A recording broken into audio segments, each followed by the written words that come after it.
Heard of a microphone before. My voice is not as strong as it usually is. So I ask for just a little bit of grace when I'm communicating with you on this evening. I am honored to be here, and we have a litany of special guests and stakeholders who are here on today. But I just want to start first, and the team's gonna kill me already. She done abandoned the agenda already. I want to start with the rules of engagement on today. For anyone who is present here, who feels passionately, as we all have a right to, about whatever perspective it is that you have about this agreement, we want you to know that there have been, and will continue to be multiple vehicles for you to be heard. But on tonight, this is an opportunity for me as mayor of the city of Philadelphia to share this historic agreement that I am proud to present to you on this evening. I do want to say in advance that if at any time anyone, and this is really because this meeting is being live streamed, and we also have stenographers who are recording our notes so that we can have a transcript of everyone who spoke and everything that occurred on tonight. But the minute that anyone attempts to disrupt this meeting, you will be escorted out of them. We will pause for the benefit of the viewing public. We will pause. We will go on mute. You will be escorted out of the room, and then we will proceed, because the residents of the city of Philadelphia deserve to hear about what we have negotiated on their behalf. With that being said, I want to acknowledge some of our attendees who are present here on today. And first, I want to say to the Chambers of Commerce, and this includes our African American Chamber, Hispanic Chamber, and the LGBTQ Chamber, thank you for being here. Organized Labor, SEIU, the Building Trades, Carpenters, IBEW, and all of the others. The Black clergy is present here on today. It's an honor and a privilege to have you here. The NAACP, Daisy Cruz from SEIU, Ryan or either Butch Bennett will be speaking on behalf of the trades. James Hocker, the Carpenters, Mark Lynch, Lynette Sutton from Girls Concrete, Diane Monroe, community stakeholder, Maxwell Brown, community leader, Regina Hairston from the African American Chamber, David Katz, community stakeholder, and Ed Gross from the Greater Philadelphia Hotel Association. With that being said, I want to start by saying to each of you that we are here tonight to talk about an historic agreement that my administration has reached with the Philadelphia 76ers for an arena to be built in Center City. I want you to know that on tonight, we're going to go through the presentation, and you're going to hear the entire presentation. There should be some staffers who are around with 5x7 cards. If while someone is giving their presentation, you have questions, we want you to write them down. But we're going to let everyone make their presentation, and then you can ask questions. We'll get some questions from the press, but we may get some questions from you in the audience. I want you to know that we're not rushing to leave here on tonight. We're going to make sure we get through the entire agenda, and we're going to hear from everyone. With that being said, I want you to know that I truly am proud that having made this decision and negotiated an agreement that will definitely ensure that our Sixers are staying home right here in Philadelphia where they should be. Now, I want you to know that I will transmit the related legislative package to the City Council of Philadelphia for its consideration where it must be approved. We're also going to be working very closely with Council Member Mark Squilla, who is the district council person for the area in which the arena would be located, as well as the leader of the City Council of Philadelphia, our council president, Kenyatta Johnson. We'll be working closely with them and all members of council on the legislative process, and you're going to hear more about what that's going to look like a little later. But before I highlight what's in the agreement, it's important that I outline for you a set of principles that I established for our team, and I'm telling you, we had the best team in the world at the table on the city's behalf, but they had a set of principles that they went into that room to negotiate at that table with. And the first was careful stewardship of city resources and a focus on the city's fiscal stability. That is first and foremost. If it wasn't first and foremost for me, I shouldn't be the mayor of the city of Philadelphia. Next, maximizing the potential city-wide impact of such a large-scale economic development project. Next, unlocking the long overdue redevelopment of Market East, attracting investments, generating jobs, yielding new tax revenues, and creating vibrancy on an historic and critically important commercial corridor for our city. They also went in understanding that preserving and enhancing Chinatown, including by responding to long-standing challenges that have developed over decades. Also ensuring city residents and businesses, and this is important because whether we like it or not, we have to tend with the fact that although we've continued to see a reduction in poverty in the city of Philadelphia, we continue to be the poorest big city in the nation. And I'm not proud of that distinction. It's because of that ensuring city residents and businesses from groups that have been historically excluded from participation, that they have access to related employment and contracting opportunities. Now, those are principles that are articulated early on, and with that in mind, I want you to hear us when we talk about what makes this an historic agreement. First, it is a historic agreement. It's the best sports facility agreement in Philadelphia's history. It keeps our hometown 76ers playing in Philadelphia at least until 2061. Yeah, you heard me, 2061. Give that a round of applause. That's important. What else makes it historic? The Sixers are financing the $1.3 billion project with no city funds. That is an approach that is unprecedented among our local sports facilities. In addition, 76th Place will create over 1,000 construction and operation jobs. 1,000 construction and operation jobs. Now listen, these new jobs, they are paired with an historic economic opportunity plan, an EOP, that quite frankly, the likes of which Philadelphia has never seen before.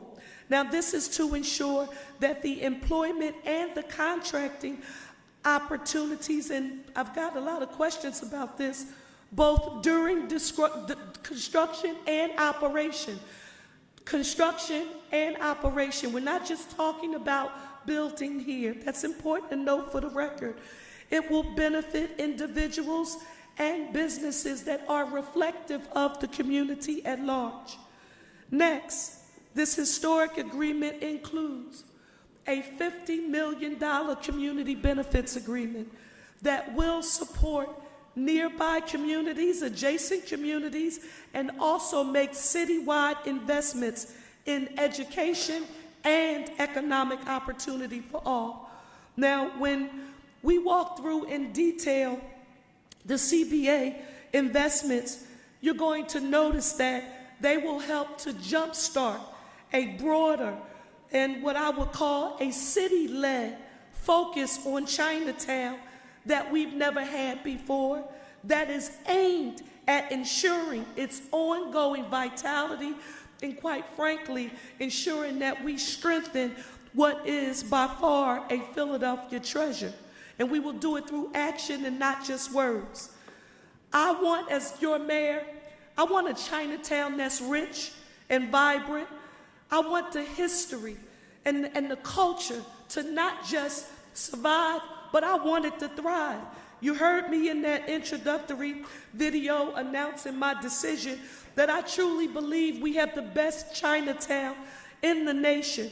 And I am committed to working with the leadership in the Chinatown community to ensure that we make good on every commitment that is included in this agreement that you're going to hear more about.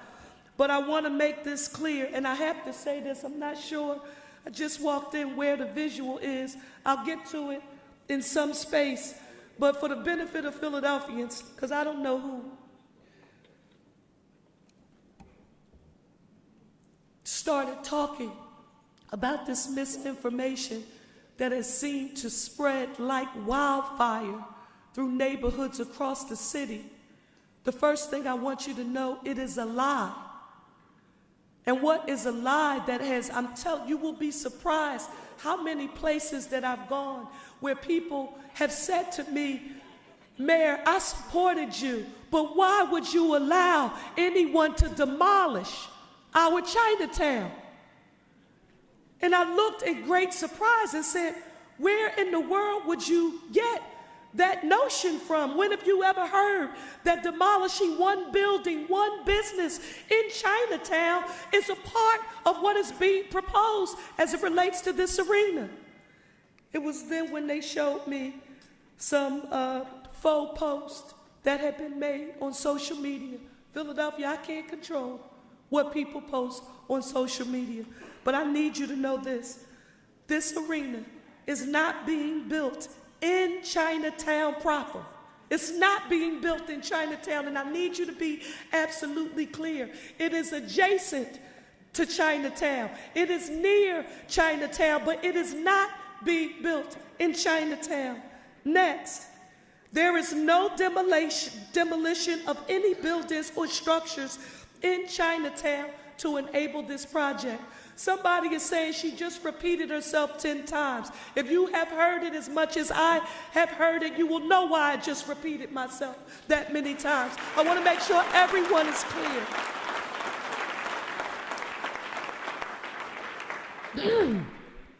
In addition to that, I want to note this. And the longer I go, the stronger it'll become. So just bear with me, this voice. 76th Place is projected to generate over $700 million in new tax revenues for the city of Philadelphia and the school district. Grow the economic pie is what I committed to doing. Finally, 76th Place presents an unprecedented opportunity to unlock that long-needed redevelopment and unprecedented revival on East Market Street, creating jobs, generating additional tax revenue, and bringing vibrancy back to a key commercial corridor. We want Market Street, and a lot of people didn't know about this historical fact. So many people were fact-checking the public announcement that I made. They said, well, you said that Market Street was Philadelphia's first commercial corridor, because it was. It can reign supreme once again. Now, this is for the lifelong Philadelphians, what I'm about to mention. And this is when I do truly get a tad bit nostalgic. I remember the Market Street of old. I remember working on Dunkin' Donuts. You didn't even know there was a Dunkin' Donuts it's a Dunkin' Donuts right on Market Street. I worked there when I went to high school at 1118 Market Street, Parkway. When you earned enough that you could go shop and want to make it in your own right, and you could go and take your paycheck and buy some shoes at Strawbridge's, or go and buy some linen in JCPenney, or get a hot dog in Woolworths. I'm talking about my own right. I'm not talking about my pictures with Santa Claus that we waited in line for at Wanamaker's. But guess what it reflected? And this is important, and I want you to know I will not apologize about this. It represented a certain amount of quality that, quite frankly, if we want to get access to it right now, and I got to go to that whatever that place is called. I don't want Philadelphians having to travel anywhere else to get access to quality retail. We should be able to do it right here in our city and on Market Street like we used to.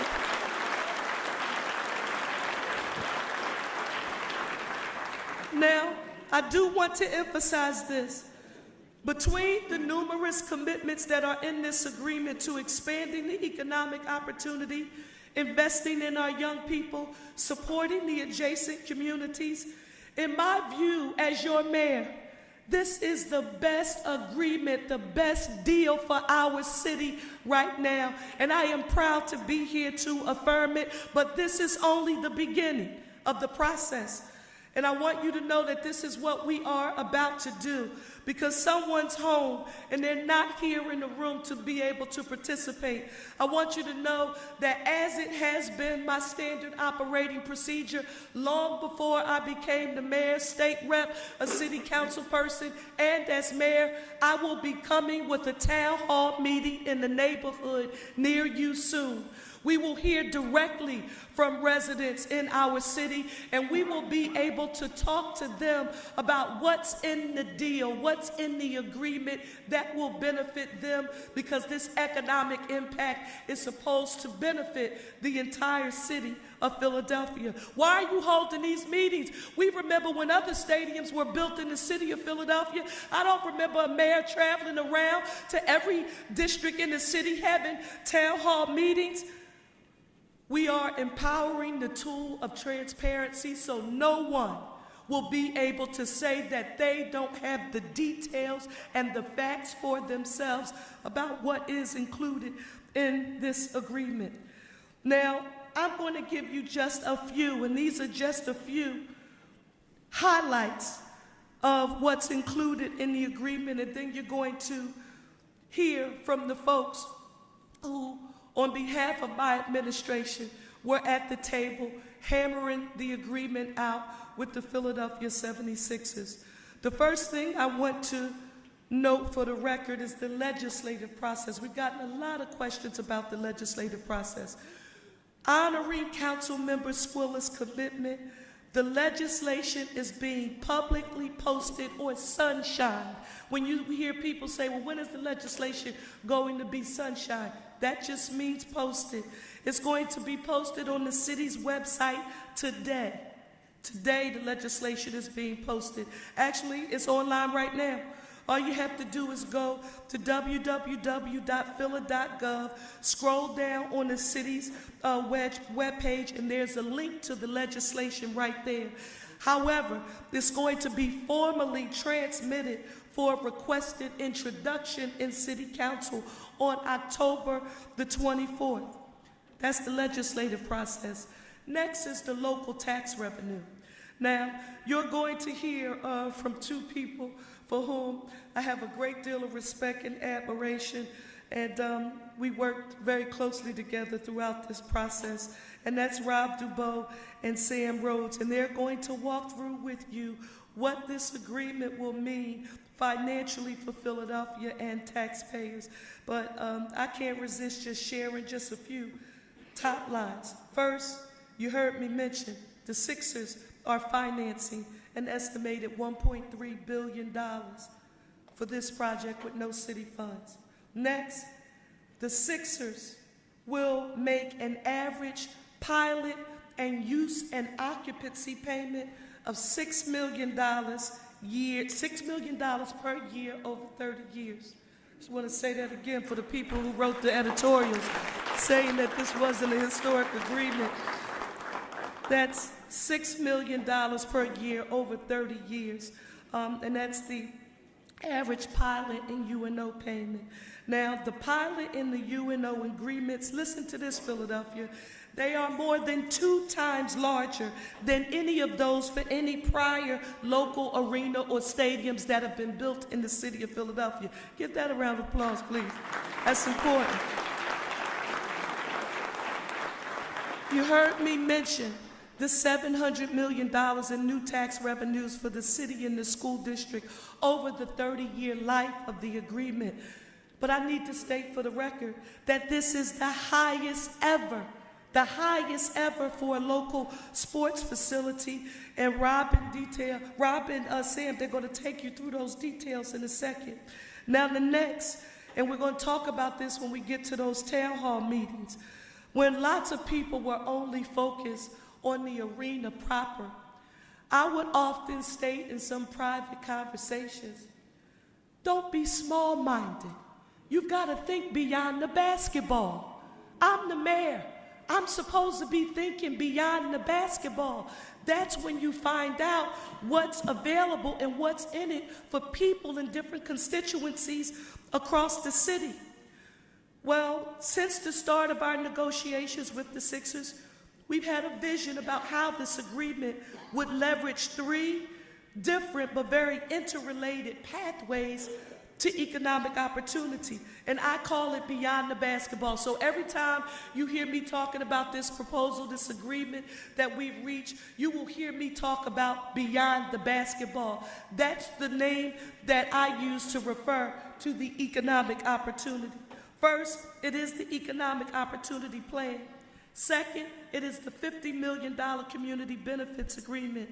And third, it is the significant development potential along Market East. The EOP, the Economic Opportunity Plan, it is by far the best in the city's history. What makes it the best? It's more comprehensive, specific, and detailed than any prior EOP for a recent large-scale project and or a prior stadium or arena. It contains goals for a diverse workforce, for minority women and disabled employees and diverse contractors. That includes MWDSBEs that meet or exceed participation targets in prior local arenas and stadiums. What else does it do? It sets goals for the employment of local workers. That means City of Philadelphia residents for both construction, but not just construction, because lots of people were just talking about the construction, and don't get me wrong, construction is extremely important, but we've got to think about that history and operations. And so ongoing operations, we also have goals that are set for the employment of local Philadelphia workers. You're going to hear more about that from Nicole Stokes.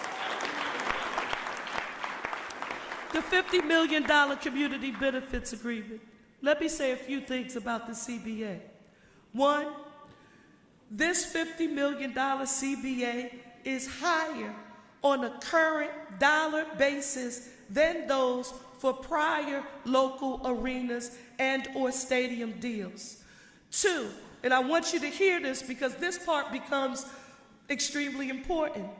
It front loads the spending for both the citywide efforts and the arena impacted communities with 70% of the $50 million total and 97% of the $25 million that will be focused on the impacted communities, it will be spent in the first 10 years of the agreement. Why is that extremely important? Usually what people have been accustomed to is, okay, we have what is considered to be a community benefits agreement, and through 2061, you'll give me X amount of dollars per year. We need help right now. We had to negotiate to be able to front load the money so that we could put it to good use right now, and I am very proud that we were able to get there. That's important. That's very important. Next, the CBA, Chinatown Small Business Lending Fund. It's $3 million. What is it? A small business lending program ideally working in conjunction with community-based lenders that will help to stabilize and expand Chinatown proper specific businesses. Next, a business disruption fund, $1.6 million. Grant funding, not loans, but grant funding to assist small businesses impacted during the construction of the arena. And next, Power Up Your Business, $2 million. This is funding to support neighborhood-based businesses and entrepreneurs who have a vision and/or a desire to expand and grow their businesses and potentially one day become a concessionaire and/or do business with the arena. They will now have a place and space that will help them rise to that occasion. And so with that, I want to add it up. 2, that's 3, that's 3.6, and that's $6.6 million.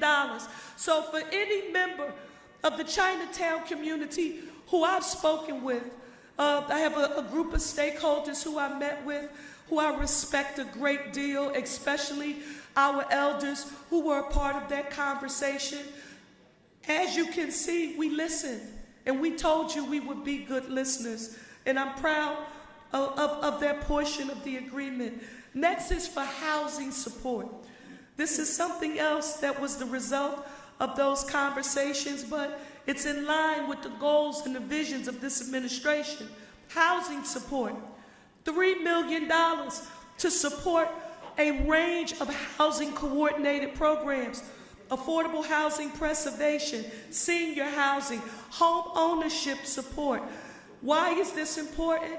As mayor of this city, I've made a commitment to create the building through the building of new and/or the preservation of existing 30,000 units of housing here in the city of Philadelphia during 4 years, 1 term. And this helps to leverage support for that commitment. So I'm excited about the housing. Next is the traffic support for public transit. $3 million funding to support SEPTA and PATCO used for arena events. This is extremely important. We want people taking mass transit. We want them coming in on PATCO. We want them taking the Broad Street line, the L, the regional rail, every mode of transportation, mass transit, public transit that's available. We want to incentivize it, and I'm excited about it. Next part, and I've heard this quite often, the public safety concern. The community benefits agreement includes $4.1 million in funding for 21 new CCTV cameras at locations around the arena and for the construction of a new neighborhood security substation with public safety staff, not just from the Philadelphia Police Department, but the PPD, SEPTA, the Center City District, and Jefferson. Give that a round of applause for public safety, please. Coordinated, no silos. And one thing that's been extremely important to me, that's that streetscape and the lightings and upgrades with lightings at 4 locations around the arena. Economic opportunity.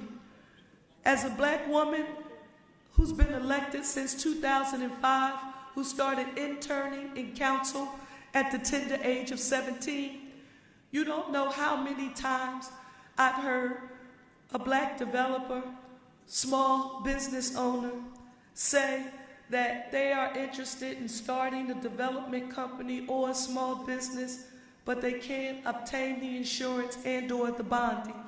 We have built into this agreement a business barrier fund of $1 million, which is seed funding to assist small businesses with obtaining insurance, bonding, paying fees that are needed in order to access work with the arena and the adjacent community. So Philadelphia, we can't build in the economic opportunity for you and say, okay, it's available. And we know that the insurance and the bonding has been a barrier to entry, and we do nothing to connect those who need it most with the opportunity. We've done that with this agreement, and I'm proud of that. Education support. City College for Municipal Employment, we just funded via our $6.3 billion budget that we just passed, our One Philly budget. I'm proud that $4.5 million is included in this agreement to support the City College for Municipal Employment. It's a key initiative in my administration that includes related employment and contracting opportunities that are going to come from the arena, related development, and ongoing commerce and business activity in the adjacent community. Next is the, it's all right, you can clap for that. Thank you, it's fine. Next is the extended day, extended year schooling. I know this is important because I watched a video on the way in from a group called Rosie's Girls. The electricians have supported, and it's been established throughout the trades. If I haven't, Joe Grace, you make sure I give it to you so that we can post it, to give access to opportunity for people who never thought that working in a space like the building trades, which is male-dominated.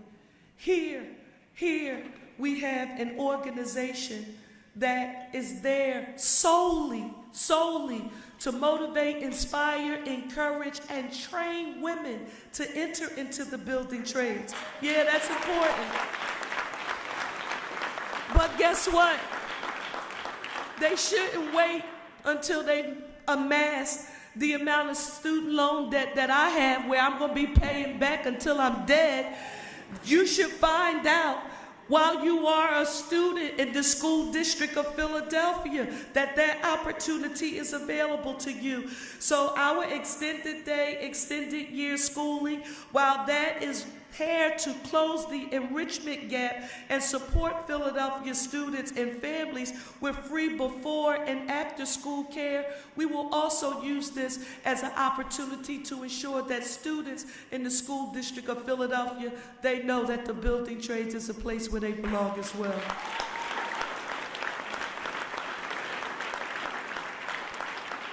Next, you heard me talk about revitalizing Market Street. If anybody tells you that Market Street is okay the way it is, I will tell you that they haven't been in Philadelphia as long as I have, and that vision is short-sighted. This development and this agreement, it has the potential to change the way we think about our city. And I want you to know that for me, this didn't just start when I got to the mayor's office. The final part of this agreement that is really impactful, well, two more things, but this is extremely important to me because no one knew about it, because I never talked about it when I was a member of city council. Sometimes you just get work done and you don't say, look at me, this is what I'm doing. But I know you noticed we don't have a WNBA team here in the city of Philadelphia. Any of y'all ever noticed that? Y'all know y'all mayor don't like that. Councilwoman Parker didn't like that. I met with and got connected to during my tenure as the majority leader in council with a dynamic group of women who have been working for a very, very long time to put together the potential for Philadelphia to see a team one day. And I knew it was a long shot. But when they told me about the idea, I said, you know, we're going to try. I don't like Philadelphia being left out, so I did what I do quietly, called Governor Tom Wolf and his team. Said, Governor, I need you to meet with this group of women.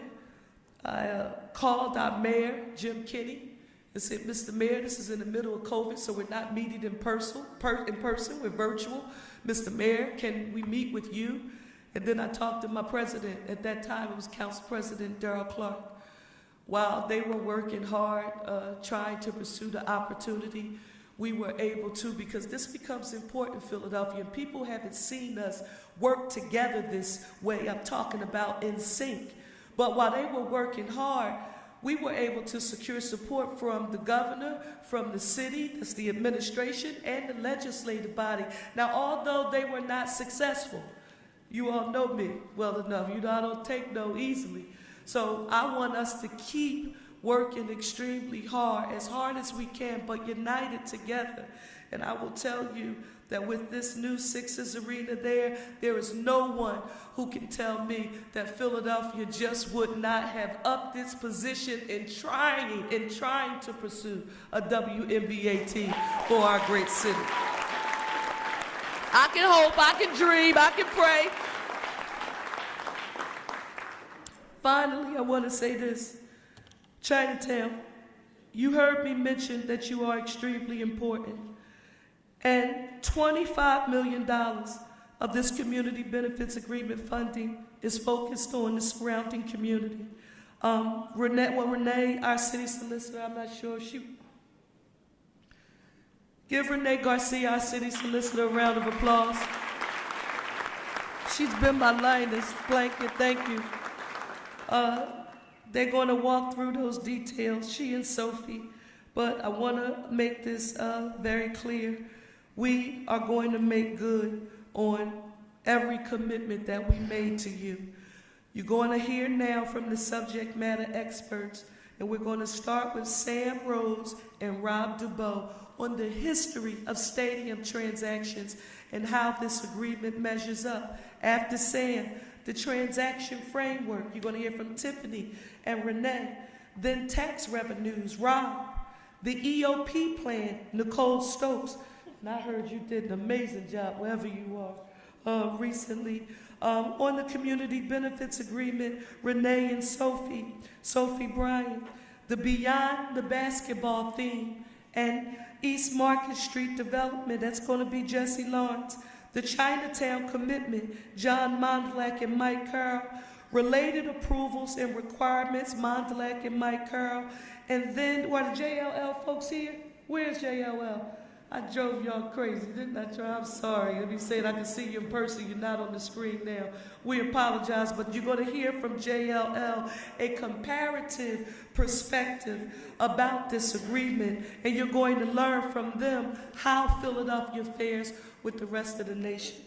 We want to make sure we cross every T and dot every I, because when we leave this meeting on today, there will be no one who can watch this video or who attended this meeting who said that anyone attempted to not disclose all of the details associated with this agreement. So give the team a round of applause, and Sam and Rob, come on up.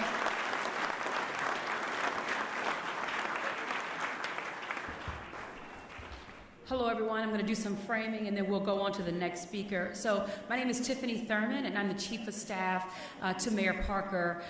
We'll start with some background. So as you may recall, the Sixers initially proposed in 2020 to relocate from the Wells Fargo Center to a new arena constructed at Penn's Landing. However, the organization was unable to secure the support needed for this proposal to move forward. By mid-2020, the Sixers announced a new plan to build a portion of the Fashion District site. The Sixers also advised at that time that they would not seek a new lease with the Wells Fargo Center after their current contract expired at the end of the 2030-2031 season. They would also not pursue local funding under that development or for that development. Under the administration, the city started, under the previous administration, the city started an extensive due diligence process to analyze the impacts of the proposed project and determine the transaction structure, legislative package, and other approvals needed for the project. The resulting 4 impact reports, which were conducted by independent consultants,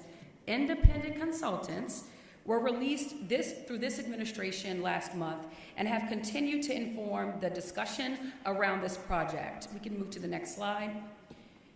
Mayor Parker talked about her guiding principles. When we started on day one, the mayor set her own table. There's been some questions about who was at the negotiation table, and I want to be very clear. The mayor set the negotiation table, and she determined who would be at the negotiating table, and she set the rules of engagement, and those rules of engagement informed our guiding principles.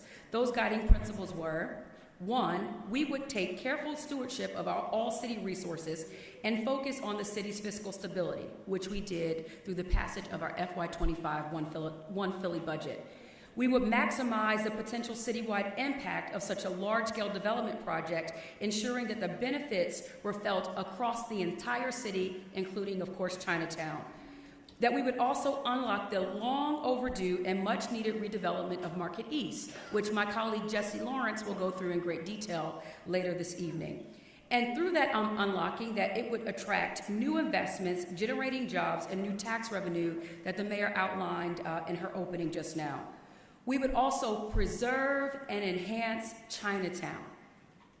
We would preserve and enhance Chinatown, not do away with Chinatown. And that's really important that you all hear that from us. And we would do that by responding to long-standing, pre-existing challenges that have developed decade over decade. We know much, we will definitely have much further discussion, and that will continue throughout this year and beyond, and we will continue to work with the stakeholders and the communities. And lastly, we focused on ensuring that city residents and businesses from groups historically excluded from participation in deals like this would have access through employment and contracting opportunities. I'm really excited that you'll have an opportunity to meet our EOP team, our kitchen cabinet, and you'll hear about the very thoughtful and intentional process that we took under the mayor's guidance with developing and crafting this unprecedented and historic economic opportunity plan. Next slide. The agreement's highlights and transaction structure. We all know that Philadelphia is hands down the best sports team town in this country. Hands down. We were relentless. We worked tirelessly to ensure that this is the best sports facility agreement in the city's history. And that's a big, bold statement, but we have to validate it, which we will do this evening. And the 76ers, we wanted to ensure that they would remain our home team at least until 2061. With regard to funding, the Sixers are financing the entire $1.3 billion project with no city funds, as Mayor Parker outlined. We also wanted to ensure that through this agreement, 76th Place would create over 1,000 construction jobs and operation jobs, and that we would not just focus on the construction period or the pre-construction period, but that we also focused on the long-term operation plan to ensure that there were provisions for internships, real sustainable internships, management trainee programs, and the like. We also wanted to ensure that this plan served as another instrumental element of this agreement and reflected the community at large. We'll talk about the $50 million community benefits agreement, which the mayor talked about how we took a more front-loading approach and how those supports will impact not just today, but on into the future. These investments will be critical to help spur a broader, city-led focus on Chinatown aimed at ensuring its ongoing vitality and strengthening this treasured community for many years to come. Next slide. The new arena is also expected to generate more than $700 million in tax revenues for the city and the school district, resources that are urgently needed today for our students and the people that we're called to serve. Finally, this project offers an unprecedented and remarkable opportunity to unlock needed redevelopment on Market East. I am really proud of this deal. It truly is the best financial deal the city has ever struck for the arena and for the stadium. And with the many commitments in the agreement to expanding economic opportunity, investing in our young people, and supporting nearby communities, we know that this is the right deal, and it will ensure, and we are ensuring, that this will advance our safer, cleaner economic opportunity for all agenda. Next, we'll have Andrew from our City Law Department, Andrew Richmond, come up to discuss the transaction structure to this agreement. And after Andrew, we will then go on to our competing facilities provision.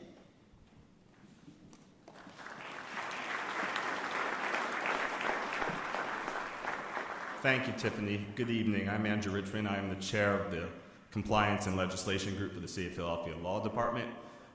As legal counsel to both the mayor's administration and city council, the law department's job is to ensure that all terms of the deal are compliant with law and that the city's rights are both protected and enforceable.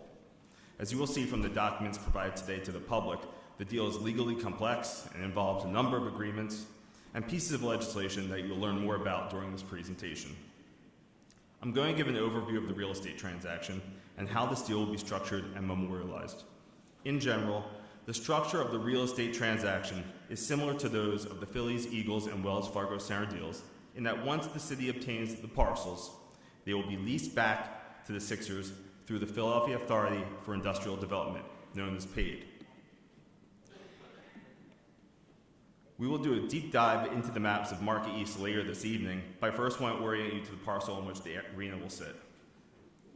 This is an aerial view from the east. You can see the arena here in red, abutting Market Street, and then Chinatown in the white shaded area. The white solid rectangle is the convention center where we are now. Next slide, please. The Sixers will purchase a portion of the Fashion District, the 3 green boxes on the map, from 11th Street to 8th Street, and the former Greyhound Bus Depot located at 1001 to 1025 Filbert Street, that's shown in the red box on the map up here, and we'll use the western portion of the mall, the striped area, for the arena project. The non-striped area of the mall will remain. The Sixers will demo the arena parcels and contribute the parcels to the city through PAID. To form the arena parcel, the city will combine the Sixers' contributed parcels with city-owned parcels, including portions of the former 1000 block of Filbert Street, which is the purple box, air rights relating to the existing 10th Street Bridge, which is the orange box, and parts of parcels related to Jefferson Station under the striped green section. Through PAID, the city will lease the consolidated arenas parcel, which is within the thick blue black outline on the map, back to the Sixers. Next slide, please. Later in the presentation, my colleague John Monlock, the Interim Director of Planning and Development for the City of Philadelphia, will summarize the package of 11 ordinances and resolutions required for this transaction. I will touch upon one ordinance right now, which we will call the Transaction Ordinance. This ordinance authorizes the transfer of the parcels that I just spoke about. Exhibits to this transaction ordinance are the ground lease, which governs the lease of the consolidated parcel between the city and PAID, and the sublease and development term sheet, which summarizes key points of the transaction from the sublease and development agreement between PAID and the 76ers, and which will be completed later this fall. There are a few more documents you will see posted today on the website. A servicing agreement between the city and PAID, wherein PAID will perform certain services for the city, an economic opportunity plan, which you'll hear about more from my colleague Nicole Stokes, and the payment schedule to the $50 million community benefits agreement, which I will address later this evening, where my colleague Renee Garcia will address. But I will preview that the CBA is a little bit different from others because it's enforceable by the city, regardless of the transfer of ownership of the team. Per the commitment that Council Member Squilla made to the public, these agreements and the ordinances have been posted on the city's website today, but they will not be formally transmitted to City Council until October 24th. As you can see here, demolition, I think we go to the next slide. Demolition is slated to start in 2026, construction in 2028, and the arena will open in August of 2031. This timing assumes that the legislation will pass by the end of this calendar year. I'm going to jump around a little bit to the competing facilities slide, which is slide 65, if you want to just go there. Okay.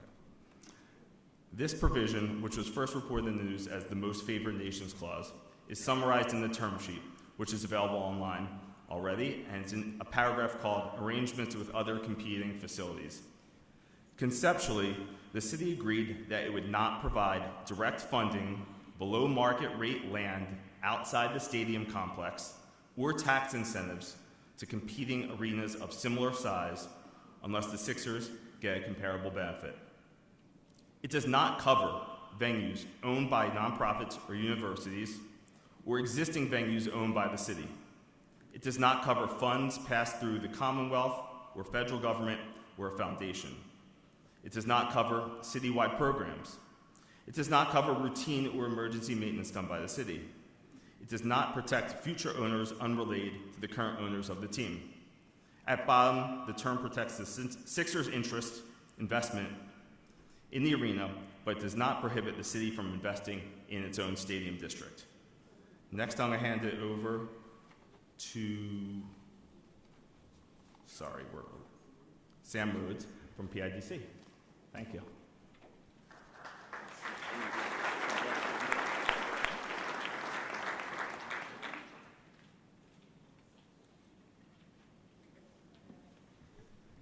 Thank you, Mayor. Good evening. My name is Sam Rhodes, and I work with Philadelphia's Economic Development Arm, PIDC. And I'm here tonight to set the Sixers proposal in historic context. The Parker administration's agreement with the Sixers builds on a nationwide progression from public ownership of professional sports facilities to public-private partnerships. For much of the 20th century, the nation's and this city's sports facilities were funded, constructed, and operated entirely by city government. For the Philadelphians amongst us, think of Veterans Stadium or JFK, which were completely owned and operated by the city of Philadelphia. Coming into the current era, leagues were able to capitalize on their popularity with significant broadcasting rights, and the teams were able to secure substantial naming rights and advertising revenues. With the ability to borrow against these revenues, responsibility for funding the construction of these facilities, and the financial responsibility for operating and designing and maintaining these structures started to shift from the public sector to the private sector. Next slide. Philadelphia saw this trend itself in the development of the Wells Fargo Center, of Citizens Bank Park, and of Lincoln Financial Field.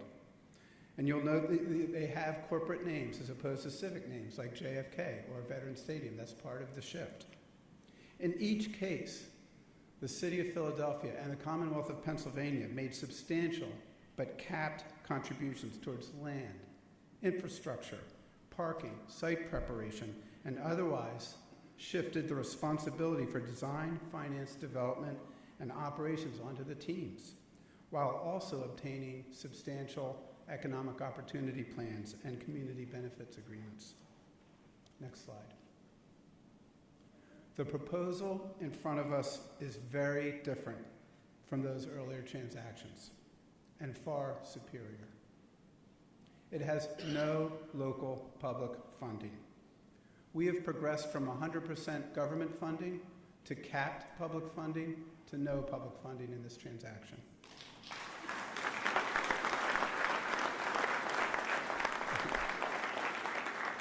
It builds on the latest trend in urban-based, transit-friendly facilities that integrate with the existing urban fabric and are more substantially privately funded. It includes a significant pilot and UNO payment agreement, a substantial community benefits agreement, and a historic economic opportunity plan, as you've heard and as we'll detail further this evening. All of these things are a function of running the transaction as Andrew described through the City of Philadelphia. Next, I want to turn it over to Rob Dubow, the city's Director of Finance, who will now review the tax revenues. Thanks.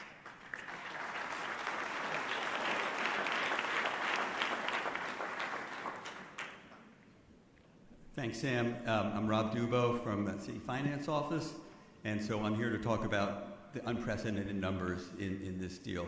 As you've heard multiple times, the Sixers are funding the entire project. That is unprecedented with city sports facilities, but not only that, they are making a pilot payment every year. That pilot payment averages $6 million a year, with the majority of that money going to the school district, and the school district benefit was very important to us as we negotiated this deal. And comparing this to earlier pilots. You can see on the slide the Wells Fargo pilot, the Eagles pilot, and the Phillies pilot. If you add all three of those together, they equal just about $6 million a year, which is the average size of this pilot. We wanted to kind of, consistent with our guiding principles, we wanted to understand the tax impact of this deal.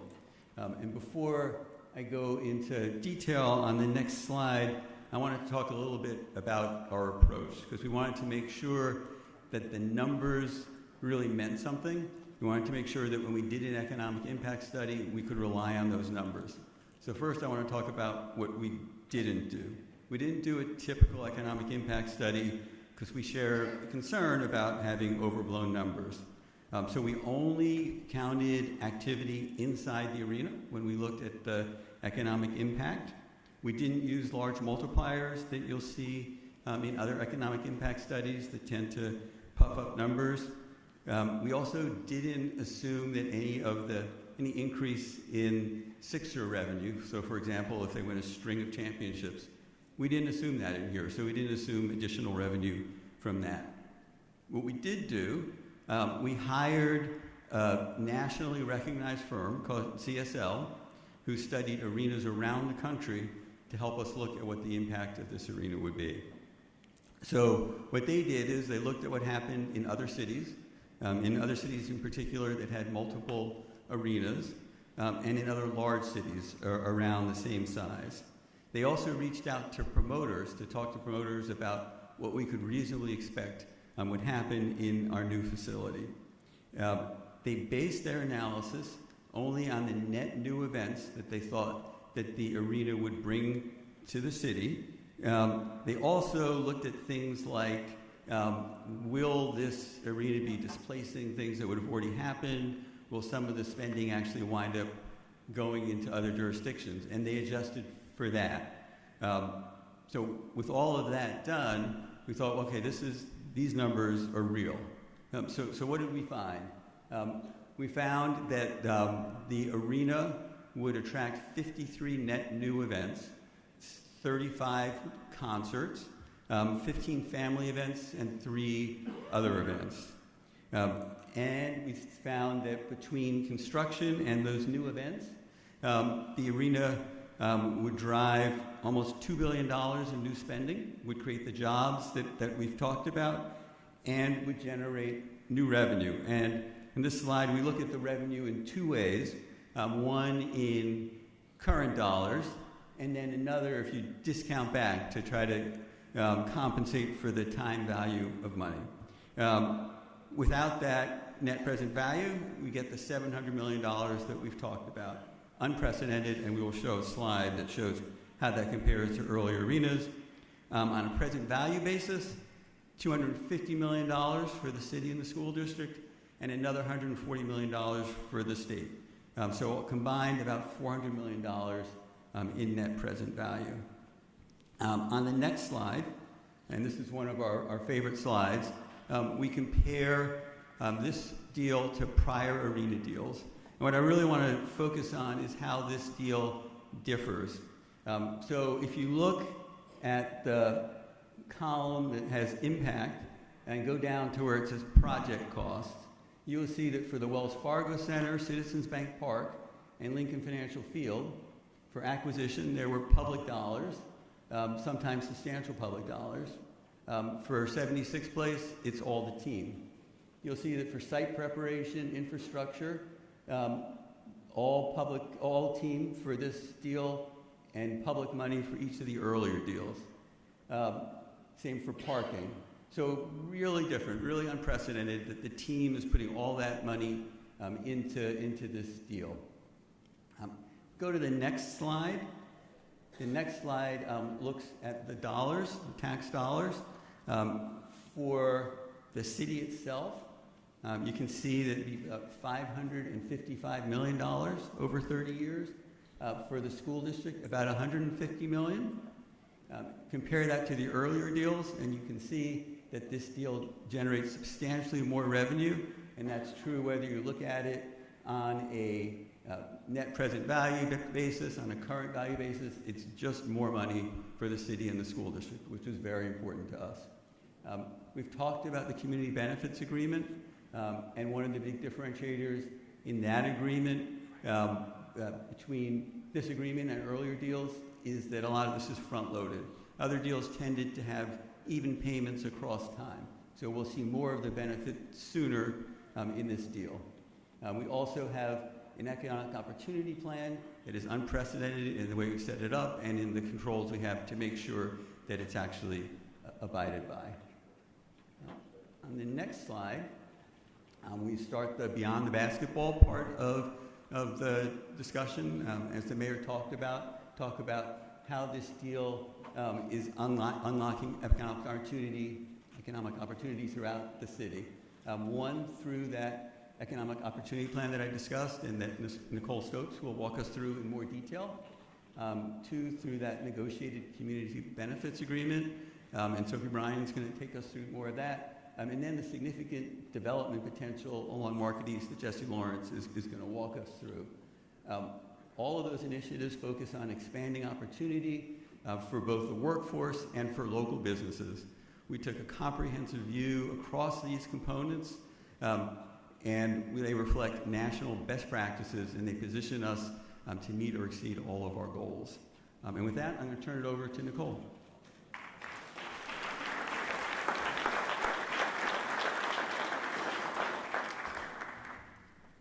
Thanks, Rob. Good evening, everyone. Okay. So my name is Nicole Stokes, and I'm an attorney within the City of Philadelphia Law Department.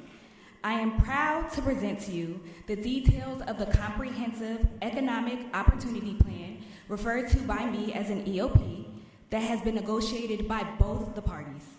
A strong EOP must be ambitious and aggressive, but also allow for realistic goals and to allow for compliance and enforcement of the terms. We have seen in other cities that lofty goals are often set but never reached. We strongly believe that this EOP is different.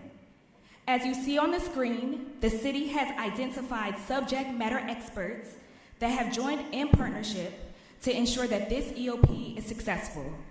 On that note, I would like to thank our city experts who were crucial in the development of this EOP. Standing with me today, I have Deputy Commerce Director of the Office of Economic Opportunity, Lynn Newsom, Senior Director for Capacity, Michelle Gums, PIDC Senior Vice President of Client Engagement and Business Support, Marla S. Hamilton, Program Director for the Capital Program Office, Aisha Herring-Miller, PHL Airport Vice President of Diversity and Accessibility, Denise Bailey, and Division of Housing and Community Development Minority Disadvantaged Business Enterprise Manager, Danielle Sneed.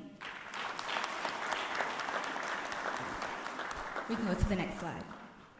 At the highest level, this partnership has created a plan that is a more comprehensive plan than prior large-scale city EOPs.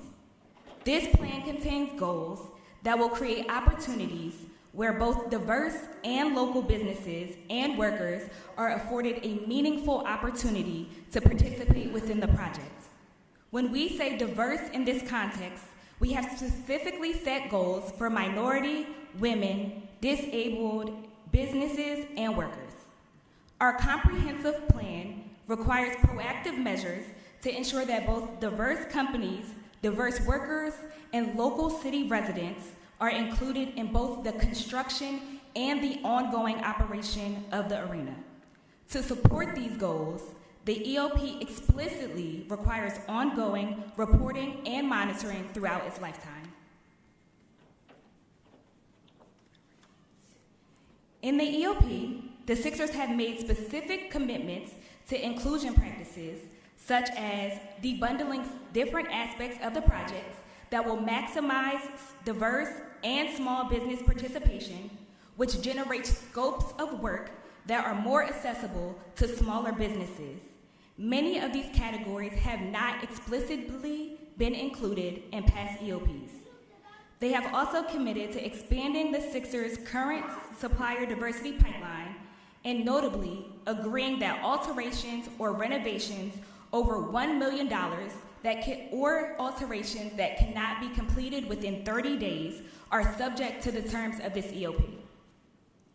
In implementation, the Sixers, its general contractors, and all subcontractors must exercise best and good faith efforts to provide meaningful opportunities and representative contracting for diverse entities and employment opportunities for minority, women, and disabled and local employees. Best and good faith efforts in this context requires the firms to act in good faith and document specific efforts that are made to recruit and engage these entities. The Sixers have also made specific commitments to abide by the requirements that best and good faith efforts must be used to provide this meaningful participation, and they'll be documented and shared. Submitting a contracting and workforce diversity goal plan is also included. The agreed upon list of actions that encompass best and good faith efforts within this plan is more detailed and expansive than past prior city EOPs. This EOP also contains various protections for the city of Philadelphia. It requires a schedule of committed diverse companies before construction that will also be submitted through the duration of the project. That is a key distinction from past EOPs. It also specifically guards against pass-through entities to ensure true participation by diverse companies. It also compels the Sixers to hire an independent third-party monitor, so that's an unbiased person that will conduct monthly on-site inspections with written reports of the findings. And most importantly, the EOP has guardrails creating the mechanism for ongoing reporting. These guardrails are detailed and distinct, as I stated, more than any other city EOP. This EOP also establishes an oversight committee. So at minimum, they will be reporting to an oversight committee, which includes representatives from the Sixers, specifically a C-suite representative, which was actually included in the Citizens Bank Park EOP, and that in itself demonstrated success. It will also include the city's Office of Economic Opportunity, the Law Department, the Labor Standards Unit, City Council, the Building Trades Council, and of course, the Mayor's Office. The reportings will also be made available to the public on a city website.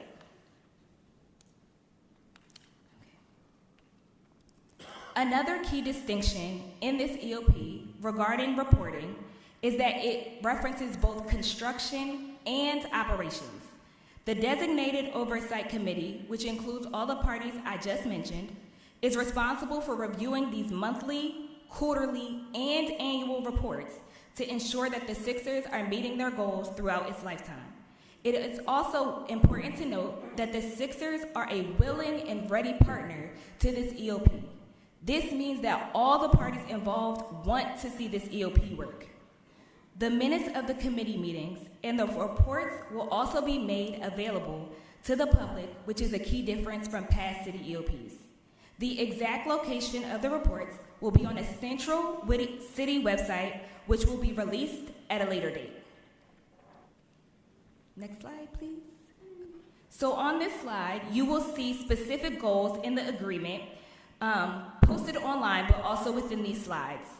They have goals, like I stated, for both ongoing construction and operations. So in sum, these goals have been set for minority, women, disabled businesses, local workers, and various entities in the categories of laborers, both skilled and apprentices, and in addition to persons employed directly and indirectly by the Sixers.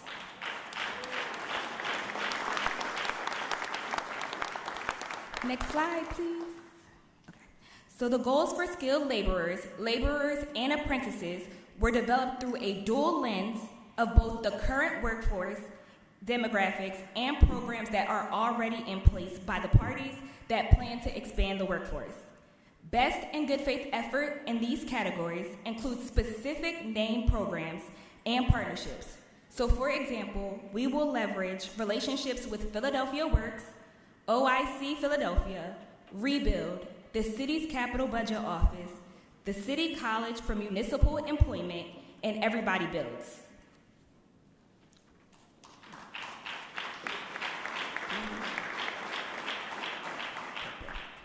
This EOP also identifies specific scopes of work to assist with targeted outreach within each category.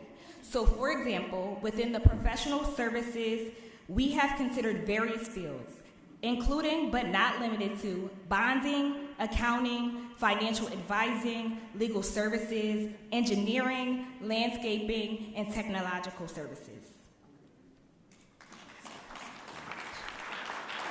Next slide. Within the operations workforce phase, we also have set goals that exceed the prior local arena and stadium deals. We have included local workforce goals, which is a distinction that's included in this EOP. And in this instance, local refers to residents who live within the city of Philadelphia. So those are our resident workers.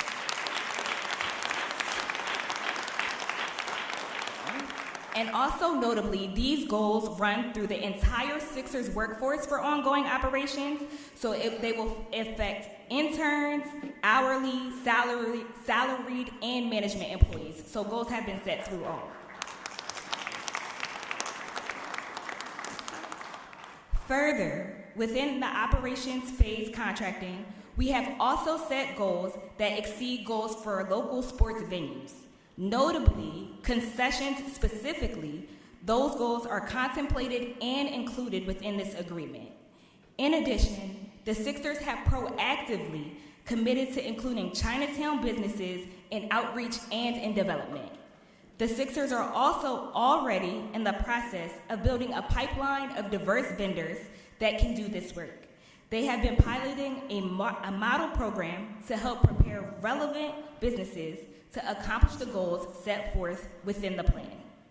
With that summary, I'll pass it to the next presenter, City Solicitor Renee Garcia.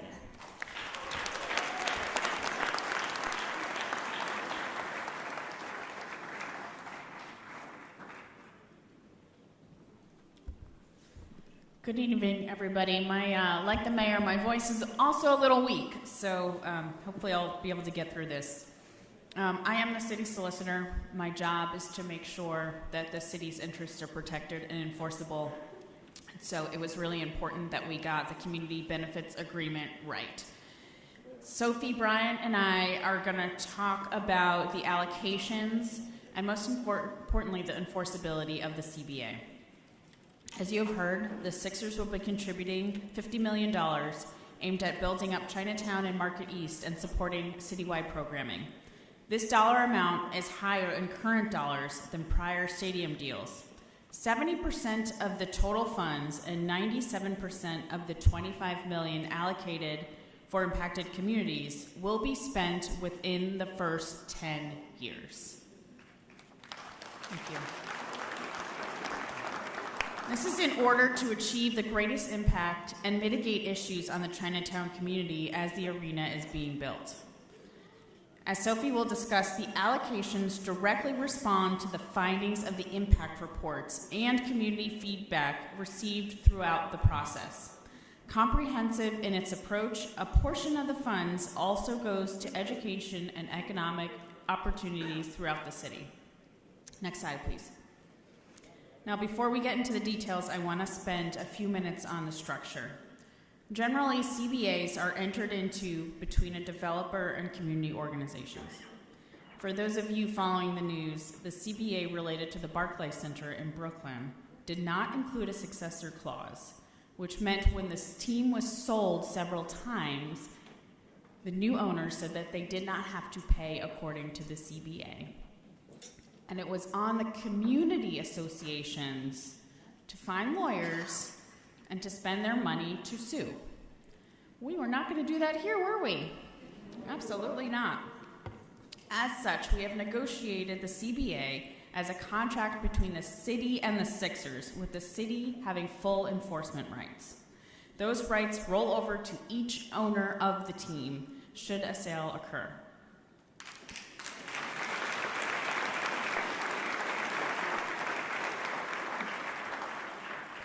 Except for some direct infrastructure spent by the team, the funds will flow into the city and then out to third parties.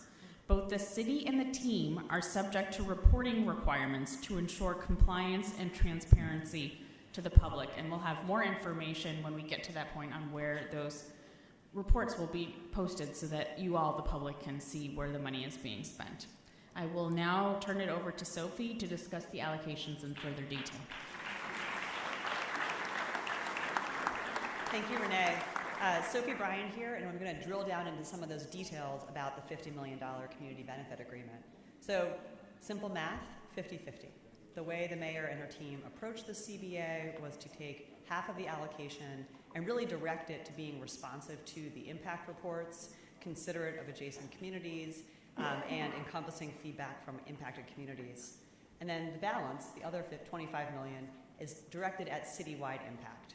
So 25 gets us to the 50. Next slide, please. As Renee mentioned, and we probably just can't mention enough, it's really important that these dollars are front-loaded. I think Rob talked earlier about how for prior community benefit agreements related to arenas and stadiums, that $30 million, for instance, would be $1 million a year over 30 years. By sharp contrast, the agreement we've negotiated on behalf of the city has 70% of the $50 million spent in the first 10 years, and fully 97% of those dollars that are directed to impacted communities spent in the first 10 years. This is by design. Goal number one is to make sure to mitigate any impacts from arena construction operations, but a more positive goal is to make sure to leverage the economic opportunity that's created by this significant development project, and as my colleague Jesse Lawrence will address, additional development along East Market, what the mayor refers to as her beyond the basketball vision. Next slide, please. So I'm going to now go through those two $25 million buckets. First, talking about allocations that are responsive to impact reports, responsive to adjacent communities. And we've grouped this by sort of broad topic area. So first and foremost, small businesses. We are all sensitive to, and I'm sure anyone who's been following the discussion about this transaction, concerned about the potential impact on small businesses in Chinatown, but also on East Market, Washington West, and adjacent communities. So we want to articulate a couple of key investments that use CBA dollars to respond to those impacts. First is a Chinatown Small Business Lending Fund. The idea here is to create some seed funding that would be leveraged with additional resources to make loans to that would help expand and support local businesses. And here, this is really sort of proof point number one of the mayor's entire approach of leveraging dollars to have a broader impact. Second, a business disruption fund. Dollars that would specifically help respond to and support businesses that might experience some construction-related disruptions in deliveries, in business access, in road access during construction. And then, as the mayor mentioned earlier, $2 million to leverage the very successful Power Up Your Business program at CCP, which has an extensive track record of supporting existing and aspiring entrepreneurs in getting that technical assistance and doing business planning to really grow their businesses. The mayor articulated to her team the key priority that those Power Up Your Business offerings must be both available to folks with limited English proficiency and demonstrate cultural competency. So offerings that are available and useful and accessible to intended communities. Next slide, please. In the sort of broad category of neighborhood preservation, my colleagues John Monlack and Mike Carroll are going to speak a little bit later this evening about the mayor's overarching commitment to Chinatown. So right now I'm just going to pick up a couple of the CBA-supported investments here. So first and foremost, fans of urban planning in the Parker administration. And so there are dollars in the community benefit agreement that would support master planning efforts both for Chinatown as a community and also for Market East. Really taking advantage of the opportunity to rethink, invest, and re-envision.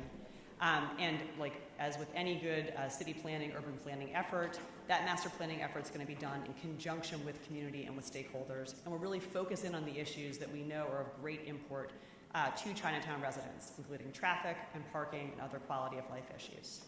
Next slide, please.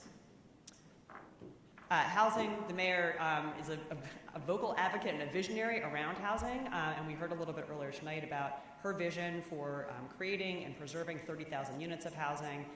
So the city is going to take a $3 million allocation in the CBA and really leverage that in conjunction with the mayor's broader plan, but focusing those dollars in on housing concerns, displacement risks in Chinatown and adjacent communities. Next slide, please. Cleanliness, another example of the sort of idea here of taking an existing program, putting additional resources in it so those dollars go farther.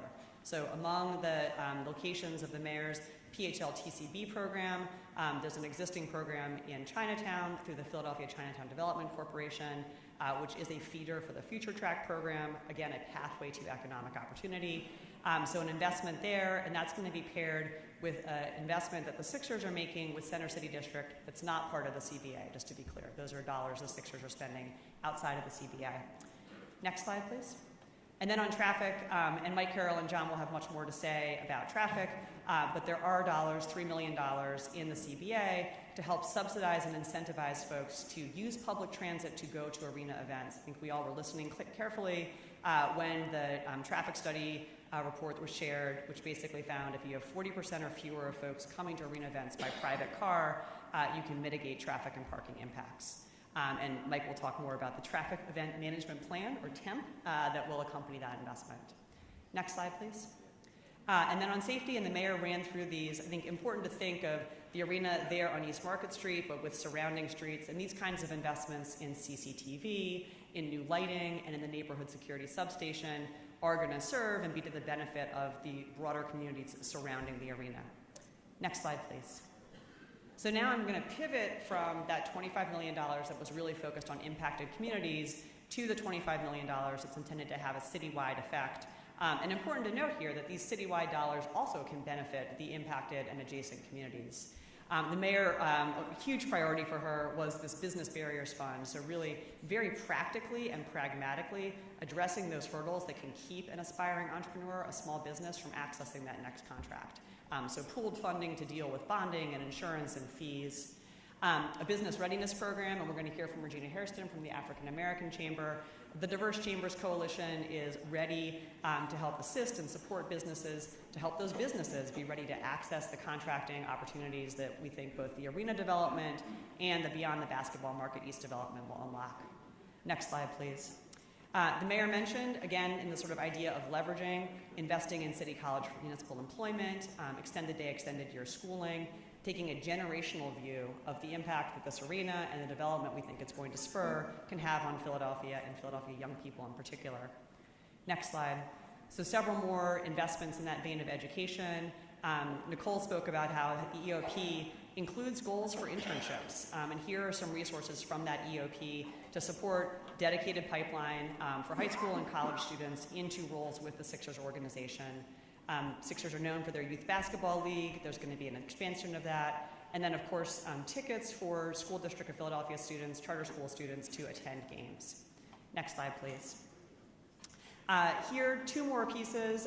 Not surprisingly, there's a provision to enable community use of the arena. If folks have seen the renderings, you can probably already imagine how powerful it would be to have access as a small community-based organization to that space for your event. And John Monlock will talk more about some of the other public access aspects of the arena that are in motion. And then finally, recreation center support, $2.5 million to help support programming and discretionary investments in city rec centers, our pride and joy. So I think I'm turning it over to my colleague, yes, Jesse Lawrence, to talk about Beyond the Basketball. Good evening, everybody.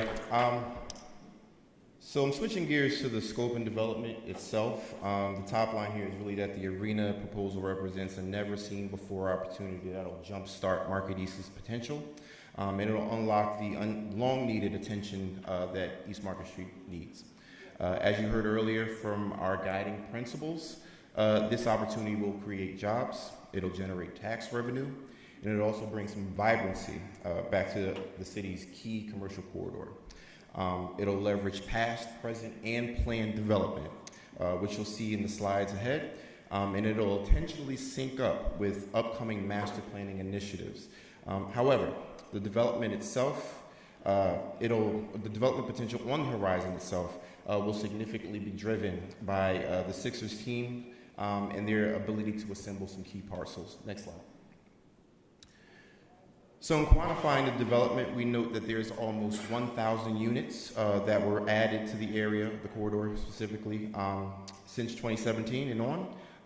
And near and adjacent that corridor, that's in addition to 261,000 square feet of new commercial office space opportunities and 223,000 square feet of ground floor retail space. On the horizon, we have 800 new units in the pipeline alongside 50,000 square feet of new ground floor retail development. Beyond Market East proper, you also have a city-led effort around Market Street Old City improvement that's targeting traffic and mobility enhancements between 2nd and 6th Street that are due in 2026. Next slide. So this slide really speaks to the proposal itself. In terms of potential development by the Sixers are in partnership with Macerich for the Fashion District. They've assembled key parcels on the south side and on the 900 block and the 1000 block of Market Street. Their Market East development plan describes potential that's phased redevelopment, includes the first phase, which is slated to kick off in 2027. That's the arena site itself, 18,500 seats, and including the south side of 1000 block of Market Street, which excludes the CVS parcel.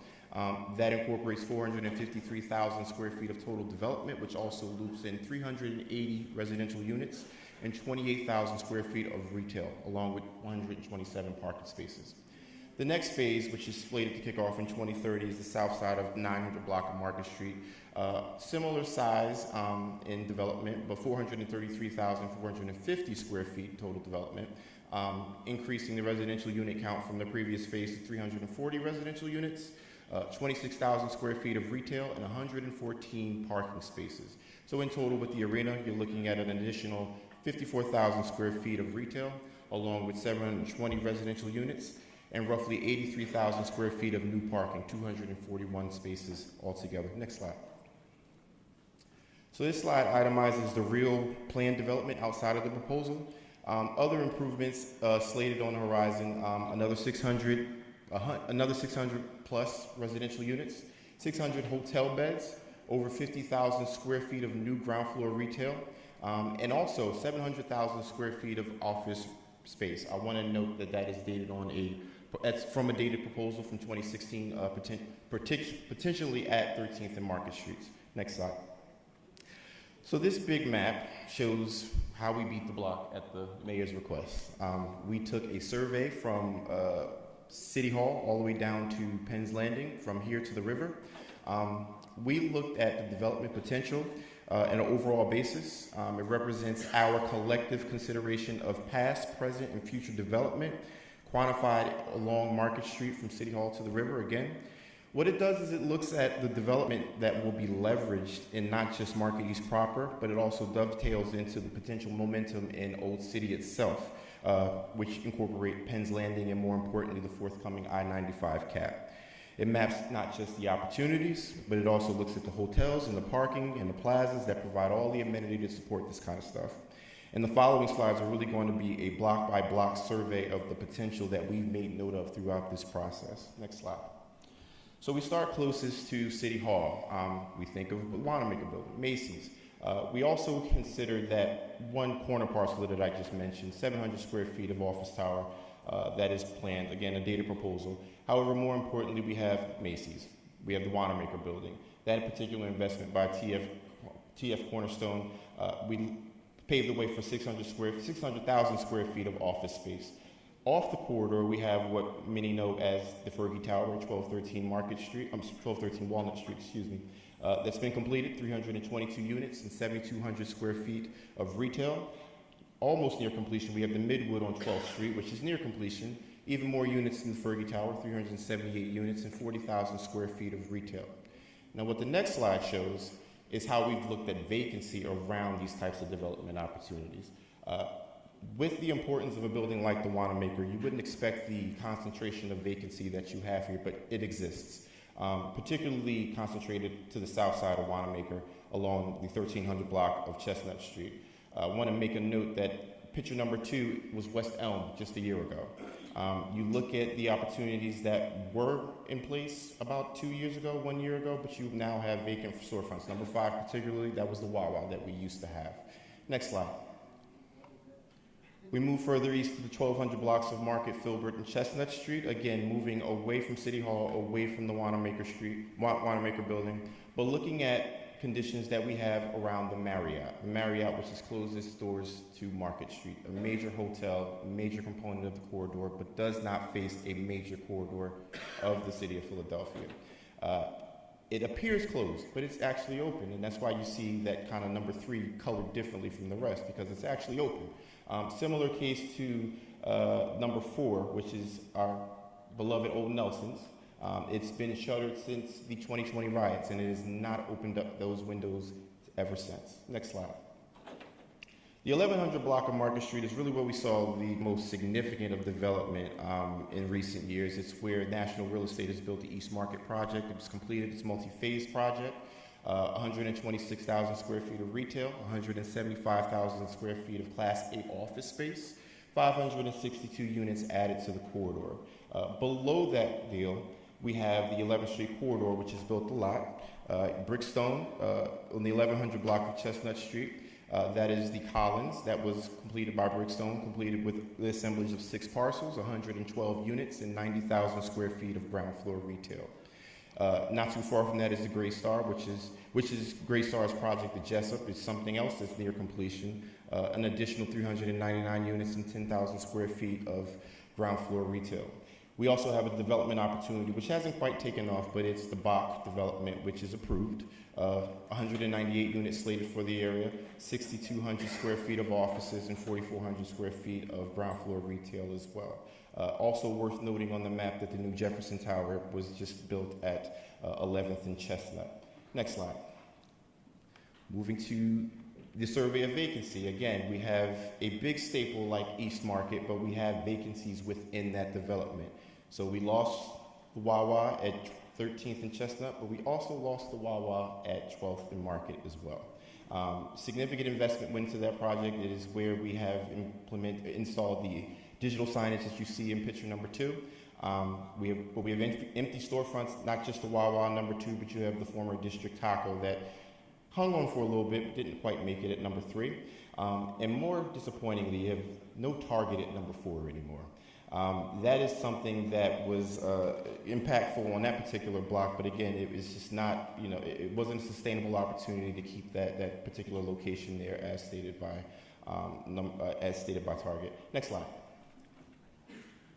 So now we get to the kind of center of what the proposal is on the 800, 900, and 1,000 blocks of Market and Chestnut Street. As proposed and shown a few slides ago, we have the Sixers have proposed a phase 1 slated to kick off in 2027. That's the arena site in the south side of the 1,000 block.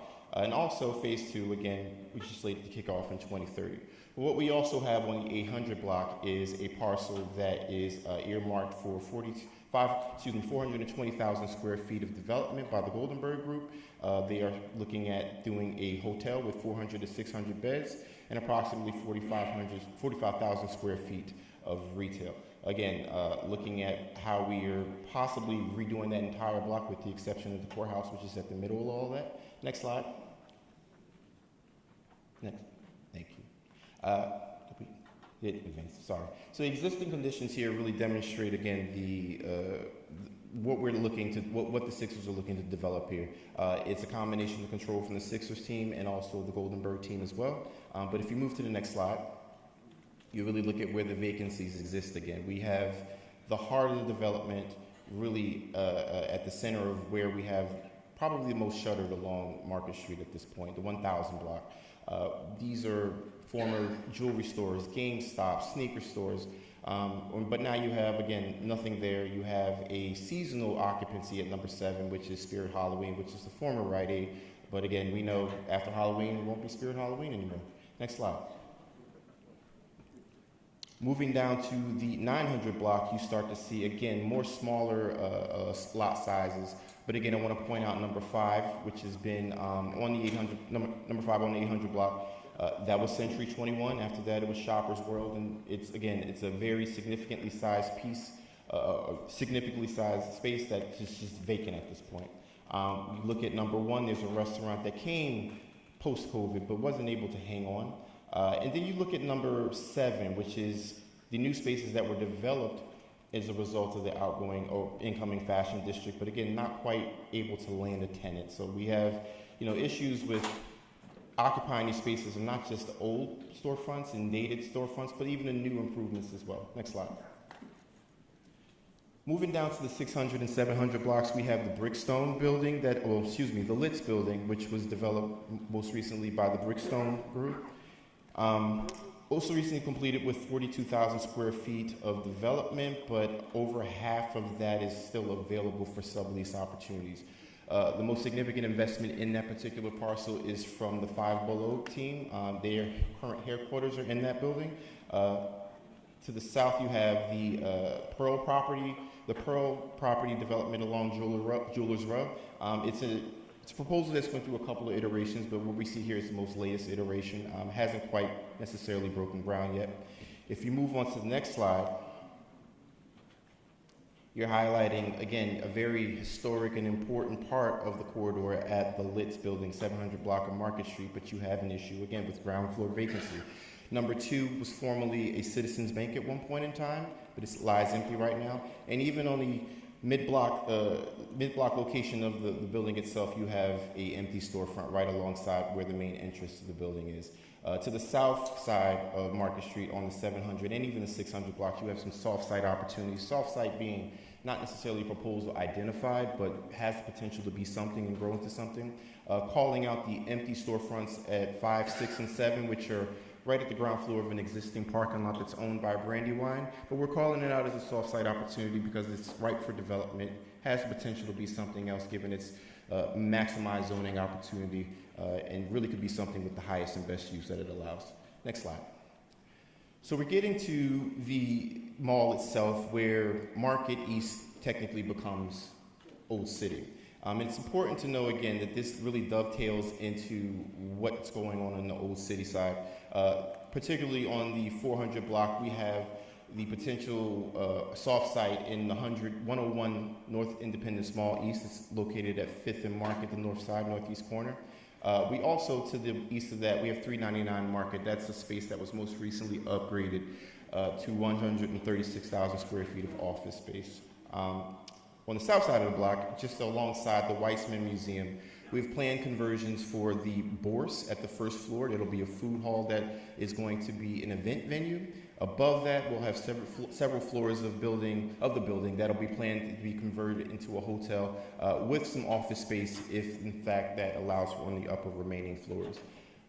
Directly on Market Street, we have 400 Market Street. That's a planned conversion of the 173,000 square foot office building that is there. It will be swapped into potentially residential uses. Currently the zoning permits that have been approved for this allow for 176 residential units on site. Next slide. So again, we get to the end of the corridor and we're in Old City, and there's a lot on deck for Old City. Particularly, again, there is a group of Philadelphia-based led organizations which include not just DVRPC, but the Old City District itself, Independence Visitor Center, the Preservation Alliance, the Chinatown Development Corporation itself, and even the National Park Service. They're looking at proposing a new vision that will allow for this particular historical district to re-enhance itself, allow for new pedestrian and bike-friendly streets, plazas, green spaces, and basically bring that sense of cohesiveness that they say is currently lacking in that district. That's important because it's setting the stage for everything that's happening along the river, particularly the cap itself, and it's pretty much a direct connection. It will be pretty much an improved direct connection to Penn's Landing and everything along the river. Next slide. So I believe my colleague Andrew talked about the competing facilities already. If we can go to the next slide. And I believe my mayor talked about the WNBA already. So we'll go to the next slide. Thank you. I'll call up John Monlock to talk about sustainability.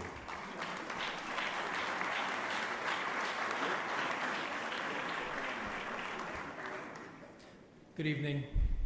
I'm John Monlock. I'm the Interim Director of Planning and Development. I'm here with Mike Carroll from our Office of Transportation infrastructure and systems. I'm just going to touch on a couple things, reiterate a couple points, and then I'll get into the list of ordinances and describe each one in detail. So with respect to sustainability, the Sixers have agreed to use commercially reasonable efforts to achieve a LEED Gold standard. And I will say that this was a really important thing for this administration. You've probably heard everybody talk about the greenest, cleanest city in Philadelphia, and this ties right into it, and the administration was adamant that we need to reach that level. It's also consistent with the obligations that we put upon ourselves when we're developing our own projects. So the vision for Chinatown is we need to create a continued vitality in Chinatown because we do have a treasured cultural asset. We need to keep it a community of choice. We have a jewel, and it's up to all of us to make sure that we preserve it. And we intend to do that, and some of the things that we're going to do are going to be outlined here. We learned from the reports that Chinatown already has some pre-existing challenges. They have challenges with affordability, commercial, residential, traffic, parking, safety, and we're also concerned because we learned from the reports of the possibility of additional heightened problems. And we need to address both of those, and by doing that, we're going to take the CBA and use that as seed money to leverage resources to make sure that we begin a master planning process that is both detailed and inclusive of community, Chinatown, and all stakeholders to make sure that we gather all the best information and come up with a comprehensive plan that we can work on going forward. Chinatown will include Chinatown residents, it'll include stakeholders, and it'll take into consideration both visitors from near and visitors from far. The vision, we have, again, $25 million that's targeted for the vicinity of the arena. There's another $25 million that the vicinity, the near neighbors can benefit from, but there's 25 directly targeted for this community, 97% of which are going to be funded within the first 10 years. And again, we want to avoid any displacement or disruption from construction, and we want to leverage it with the opportunities that are happening both in the arena and along Market Street.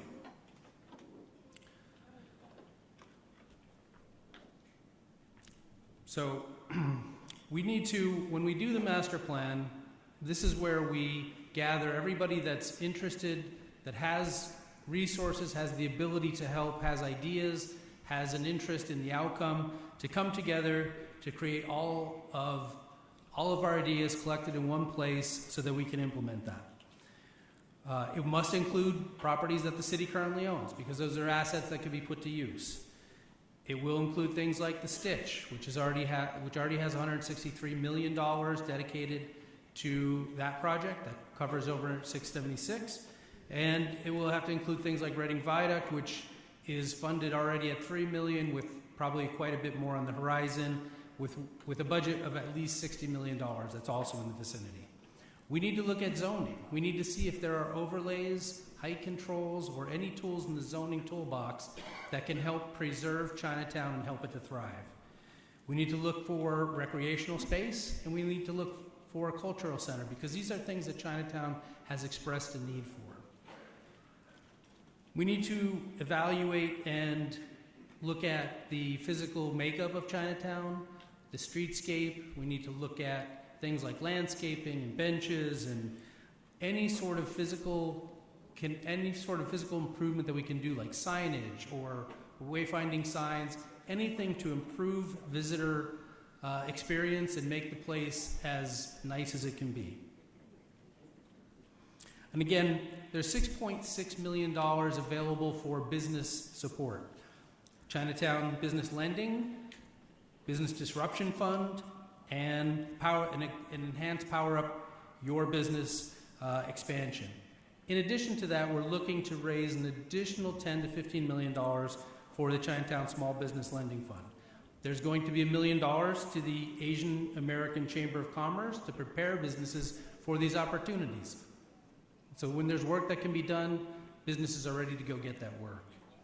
We hope, and we're going to seek to use local partners to implement this money. entities like the Asian Bank or the Chinatown Development Corporation. We also need to explore and try to find ways to make businesses and residential offerings affordable and keep them affordable. And we need to address parking and traffic, which Mike will address briefly.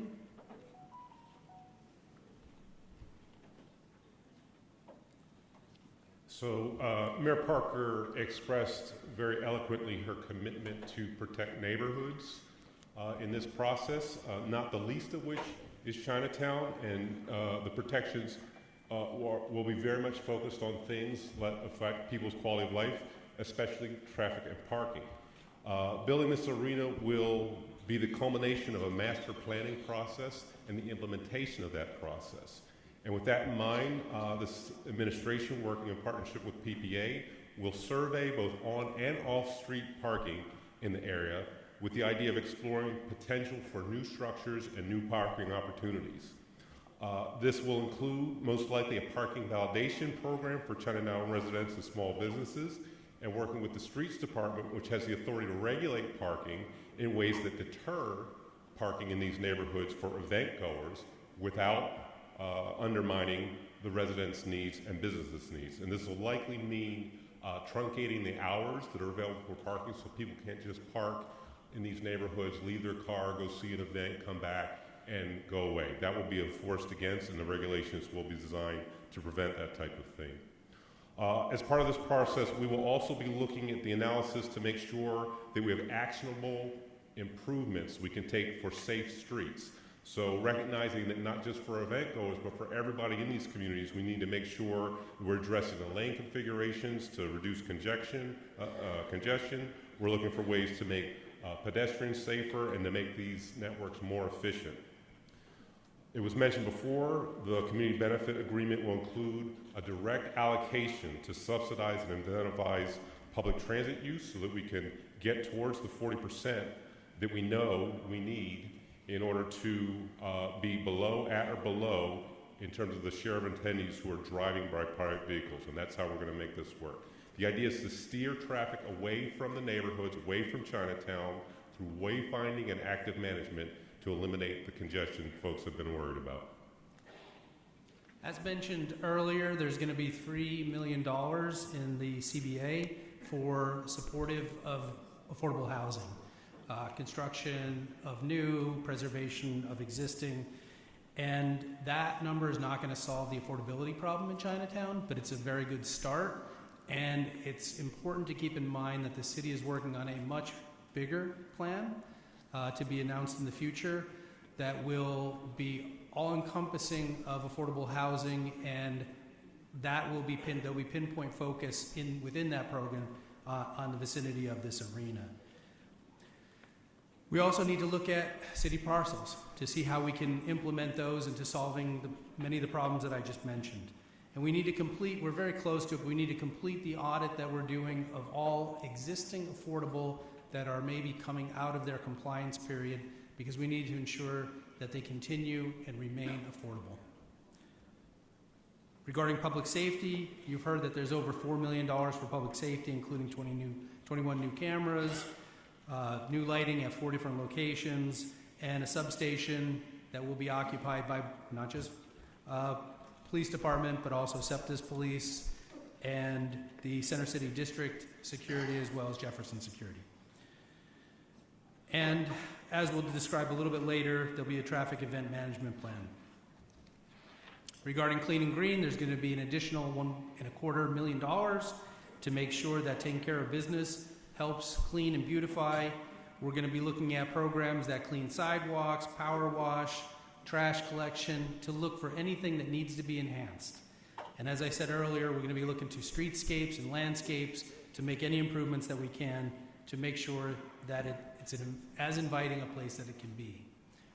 Now, moving to the ordinances, the ordinance package, the legislative package includes 11 ordinances and resolutions. There's actually 9 ordinances, 2 resolutions, and the 2 resolutions tie directly to a specific ordinance. So there's really about 9 items that I'm going to talk through quickly. We already talked about the transaction ordinance, so I'm not going to get into the flow of real estate, but that is one of the main ordinances, And for those that are most interested in seeing what is the essence of the deal, the term sheet attached to that ordinance, which again is already posted, that's where you want to go for those details. And so we have the transaction ordinance. The one thing I'll add to is what's really important, and it's contained in there, is there is going to be an obligation to keep the doors of this building open when there's no events going on.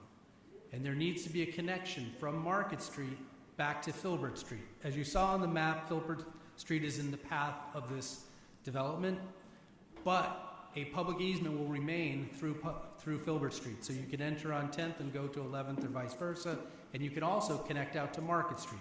So that network of pedestrian walkways will remain open even when there is no event in the arena. And that's really important. And the other thing that's really important, and it's spelled out in the agreement, is, and the Sixers fully understand this, but we all have to work together to make sure this happens. This space needs to be inviting, it needs to be exciting, it needs to be a place that people want to go in. Even if you're not staying, even if it's just to take a couple pictures and move on. We don't want what I've seen when I went to DC, when the event was not happening, you have locked doors, there's no reason to go in, nobody wants to, you don't even want to walk on the same side of the street. We want to create the opposite. We want to make this a destination of sorts, like a lot of other public spaces that we have in the city, whether it's Wanamaker's or Comcast or any places like that. And so again, to see the essence of the deal, I would look to the term sheet. That's one of the ordinances. The other ordinance is enabling PAID to be a transaction partner in this. That's the second one.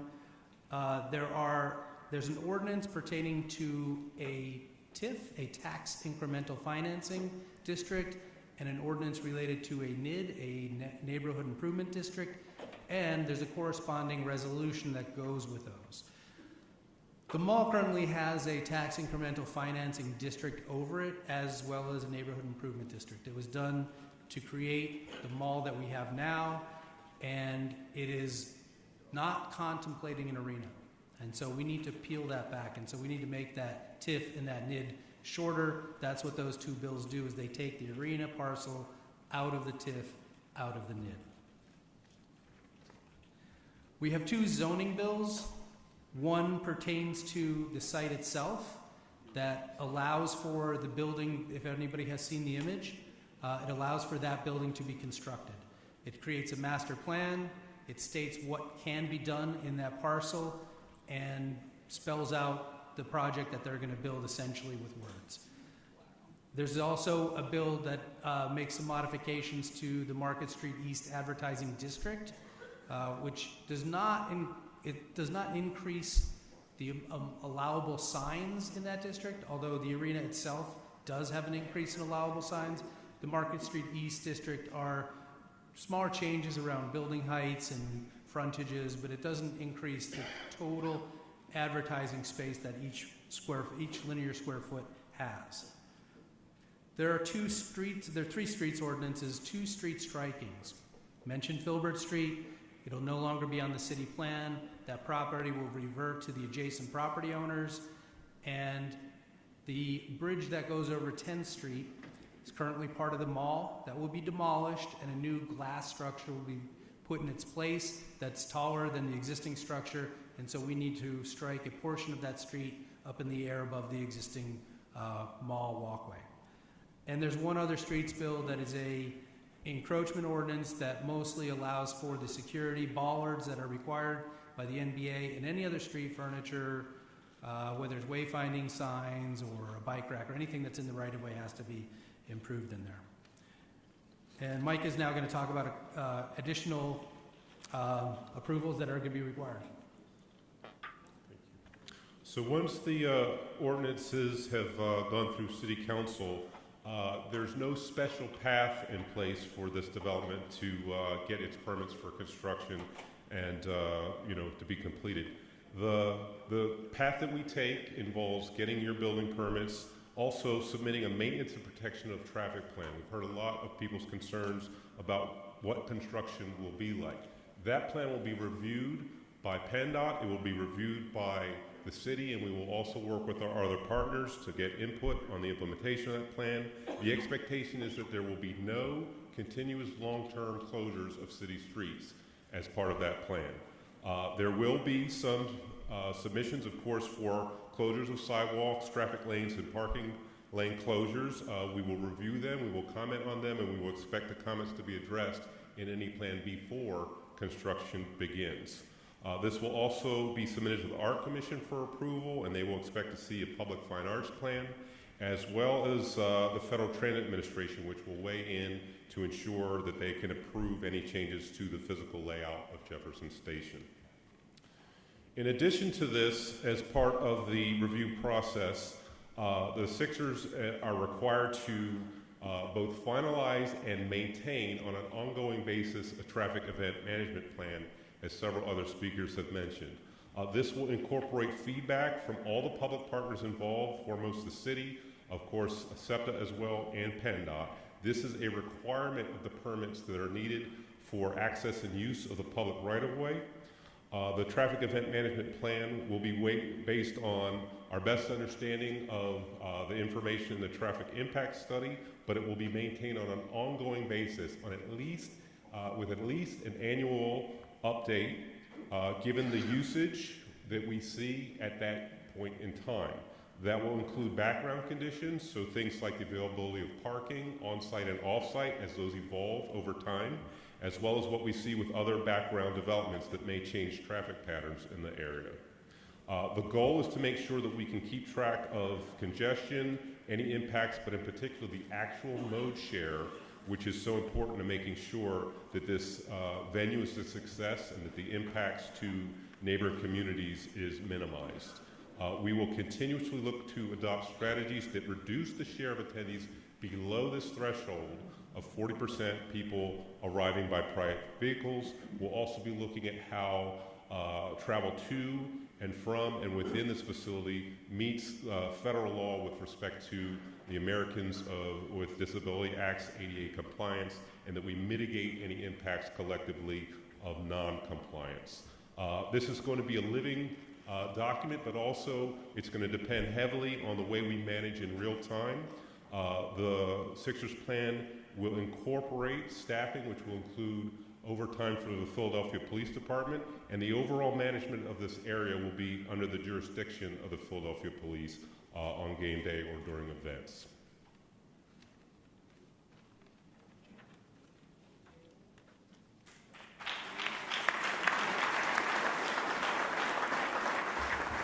So listen, for those people, and I see the crowd getting thin, but for those of you, and listen, I get it, but for those of you who are in the comforts of your own home and or office and you are watching, it is essential that we walk through every detail that is associated with this agreement so that everyone has a clear understanding.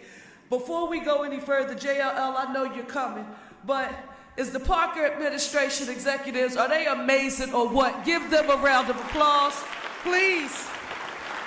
I'm telling you, I just got to say it. Tiffany Thurman, my chief of staff, and so she and Sophie handles all of our policy and strategic planning. They've been joined at the hip from the time we got started with this. I'm so grateful to both of you for everything. We got the best finance guys, Sam Rhodes and Rob Dubois. Give them a round of applause. If you all see these charts, I was meeting with somebody. You can't make this stuff up. If you look at these charts that are behind me, somebody was trying to, we're learning each other because we're new. We just started working together. They tried to bring me pages and pages. I just said, wait a minute. You better find a way to bring me a SAM chart, a comparison chart. And because why? Because I didn't want anyone to be able to think that we were trying to filter any information about this current agreement and past agreements with the city. I wanted every Philadelphian to be able to digest it, and we thank you so much for that. In addition to that, Nicole Stokes, Denise Bailey, Michelle Gums, Marla Hamilton, Aisha Herring, and Lynn Newsom, you rock! All of you, thank you all so much. Jesse Lawrence and Beyond the Basketball with that development. He's a master, right? I know, he's awesome. John Mondlak and Mike Carl, thank you. The legislative, the traffic piece. But let me tell you about my city solicitor. You can't make this up. Number one, neither one of us should be here right now. But I called her tonight. I said, Renee, you got to be there with me. We feeling the same, but let's go. I won't tell you where, because the people didn't have to invite us to come. But we did a whole lot of traveling in preparation to be prepared for these negotiations, in essence. And we saw what a whole lot of people did in a whole lot of other cities. And I remember coming back from one city in particular, and we won't name it, but because they didn't have to share. And I said, Renee, you are not going to believe what happened. We met with executives from that location, and then we met with members of the community in that area. And when they described the horror stories of what happened because their CBA was not codified into law, I got on that phone. I said, Renee, whatever we have to do, however we have to do it, we have to make sure our community benefits agreement is codified, and it has to have some enforcement teeth, and our city solicitor did it. Andrew, where are you? Andrew, we learned each other. It's important that you know who was responsible for making sure this happened. Now we're going to hear from, and this is important too, JLL. We weren't going to just evaluate ourselves. We needed to know how we measured, and we needed a third-party expert to affirm where we were. And that's where I remember calling Tiffany, and I said, where's the third-party independent validator coming from who doesn't work for the city of Philadelphia? Because you can't evaluate yourself and give yourself an A+. That doesn't matter. Who's going to evaluate you? And we found one of the best in the business, JLL. Come on up and let us know what you found.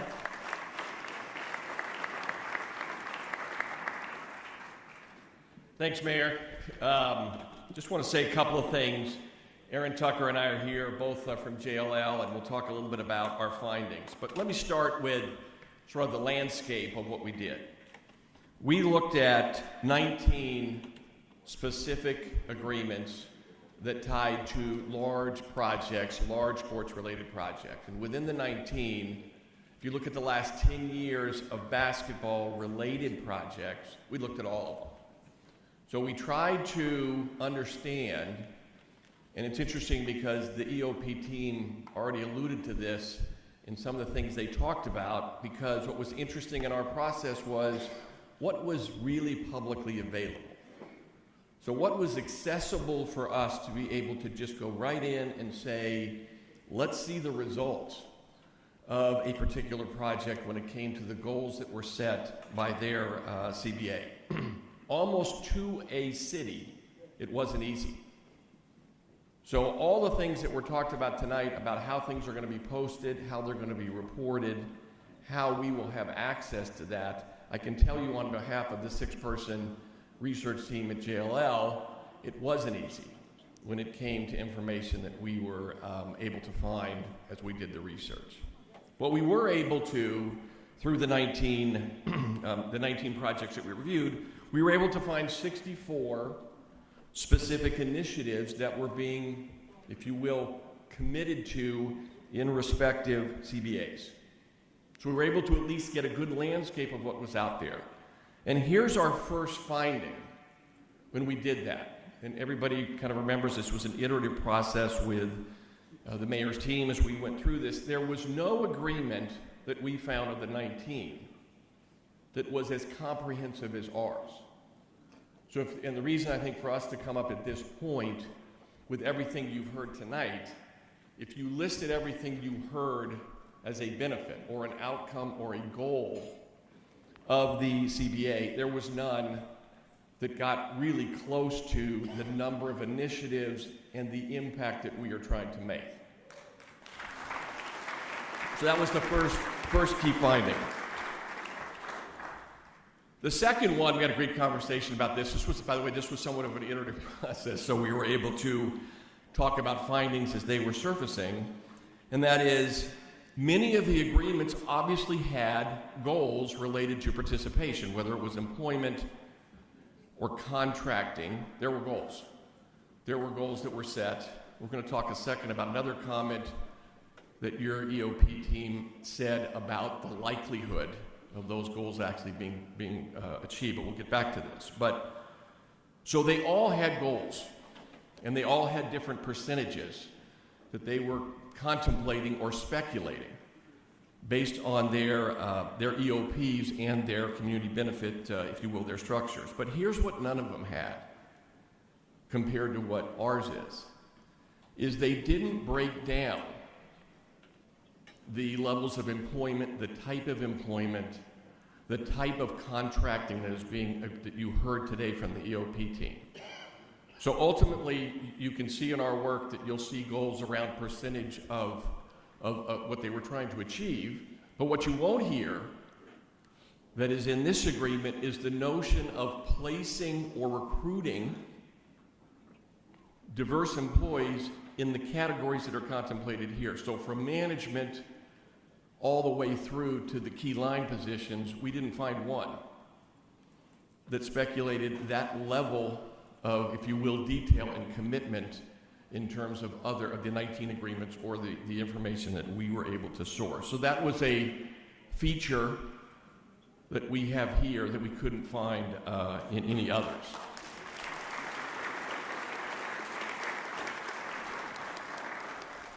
The other piece that was mentioned tonight we looked at carefully because as our team really got deeply into this, we realized that it wasn't just about the numbers or it wasn't just about the initiatives, it was about the structure. So how did the respective cities structure their approach to achievement?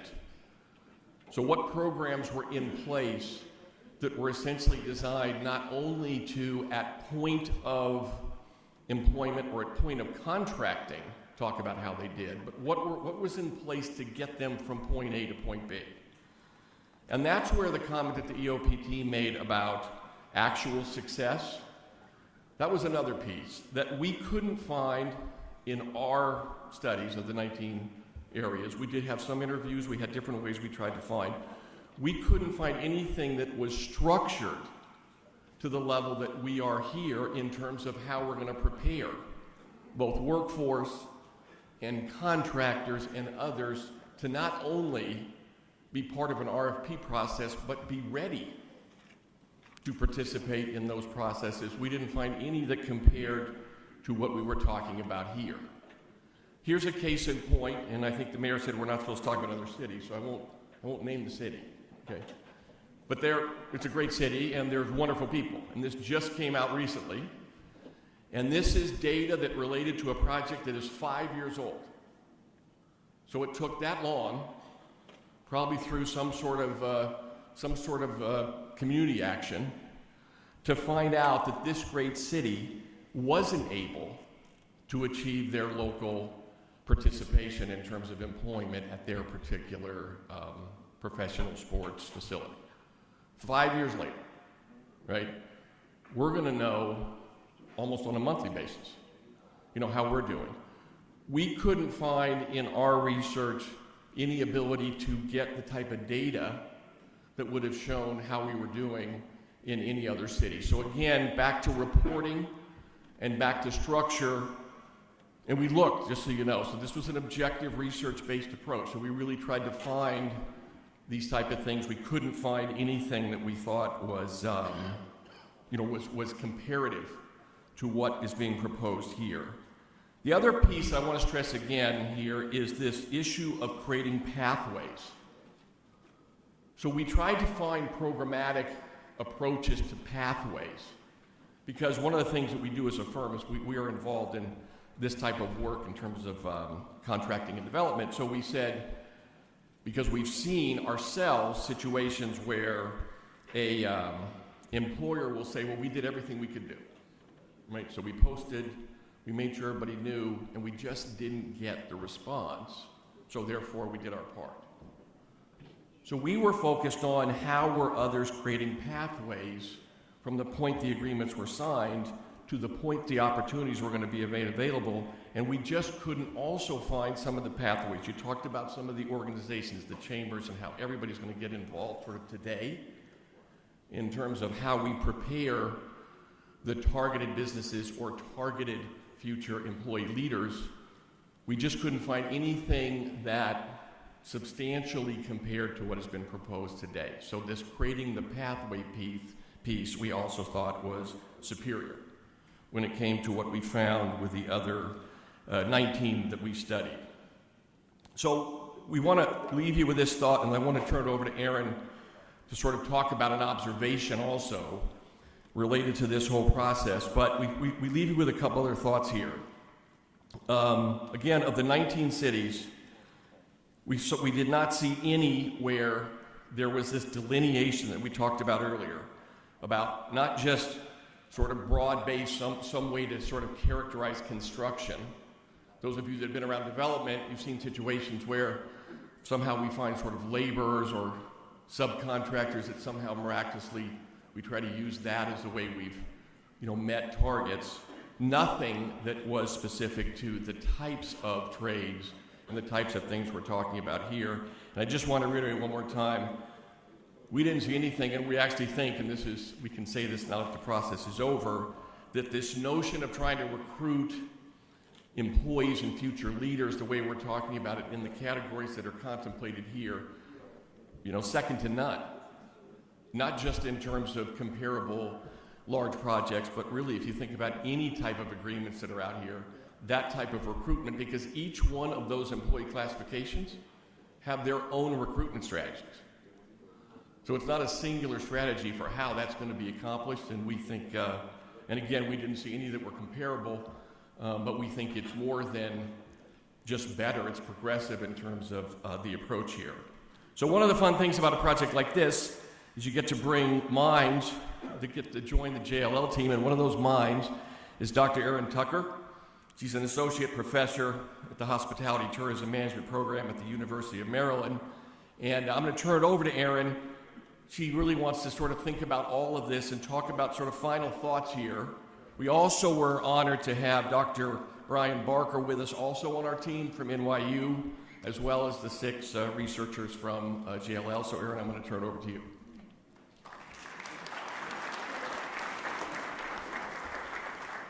Thank you so much, Dan. Upon examination of the 19 CBA agreements that we looked at, as well as EOPs, we realized is that it is not as simple as simply numbers. The key from our experiences, from my experiences working with small businesses, with organizations, is that what we need is a structure. We have to have an infrastructure that is in place for the community. The mayor charged us with one principle of many, but her principle specifically on looking at every resident and business from historically disadvantaged backgrounds, the ability to bid on contracts and opportunities. Why that is important is because, for one, we need to look at having a level of an accelerator program for our businesses that are in place. Our businesses that are about 3 years old are in a very good position to grow and scale, and this project can do that. But we have to put together an accelerator to do that. We have to put together a skills training program that is about upskilling, not just new skills, but upskilling our workforce in the projects that we need.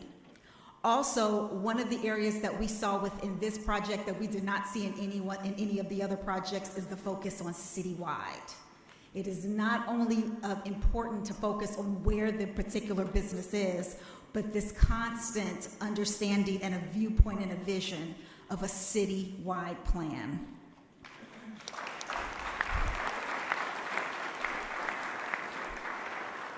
Therefore, we need to charge ourselves. We need to look at ourselves to incorporate what is called an ecosystem approach. We need to look at recommendations that incorporate our local communities. Once again, our education systems bringing together various skill sets. We need to look at both, of course, the operations that we mentioned, as well as the construction, and even, as previously mentioned, placemaking. The Parker administration set the charge, did the work, and brought in knowledge and research. It is now our opportunity to work together and building an ecosystem that is in sync, united, and together. Thank you.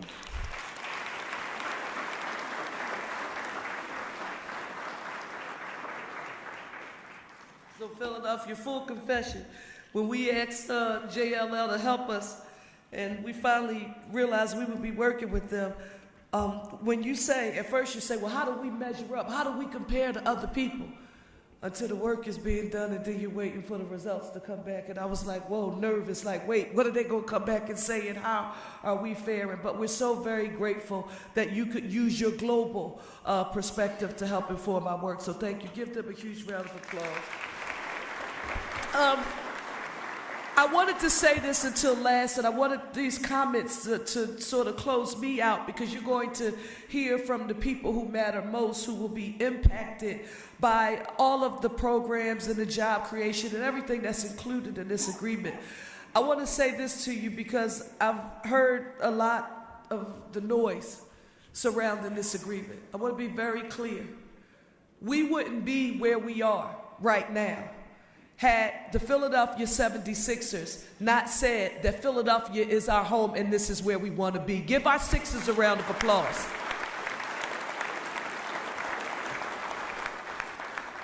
In addition to that, I want to be very clear about this, because I can't print paper Philadelphia, and again, I can't respond to everything that I see and hear someone shares with me that's on social media, but I do want to be clear about this. We would not be where we are right now had we not had a willing partner. The Philadelphia 76ers came to the table. You know your mayor by now. It is a business, but they did not have to be here. And they chose to work with us to remain here, so that's not lost on me. But this is what's also very important. Anyone who has any challenges with what is contained in this agreement, you no longer have the Philadelphia 76ers as the villain here. I am Cherelle Parker. I am the 100th mayor of the city of Philadelphia. I am proud and take full responsibility for what is included in this agreement, and I look forward to the legislative process and how it moves forward. I don't want you to think that I'm running or shirking away from anything that's in this agreement. I support it 1,001%. And I want to say this to our first speaker who's about to come. I met him a couple of years ago. I think, was it COVID, or we were just coming out of COVID? Pastor Mason, he's going to be one of our first stakeholders we hear from the black clergy. Give Pastor Mason a huge round of applause as he comes forward.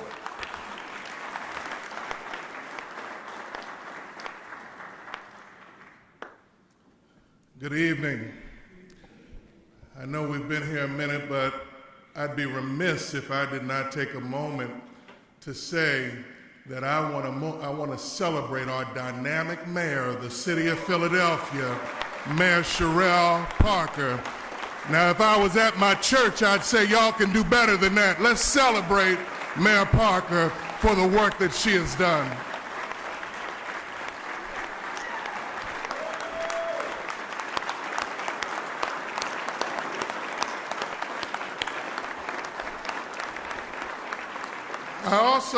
I also want to take this opportunity to celebrate the Philadelphia 76ers, because they took the proactive step of reaching out to the interfaith community to find ways that we could work together and to find opportunities for partnership, and they should be commended for that.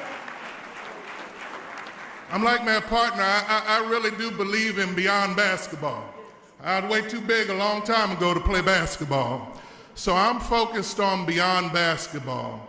And when I think about what's in this proposal and how faith-based leaders will benefit, it is a proposal that's going to bring benefits and added value to our young people right now. And they need it right now.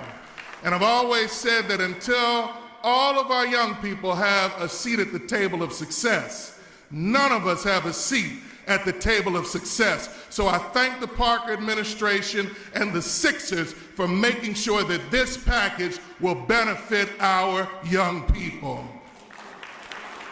Lastly, because of Mayor Parker, I serve as on the Board of Trustees for the Community College of Philadelphia. And this project, the Community College, will spearhead the Community College for Municipal Employment.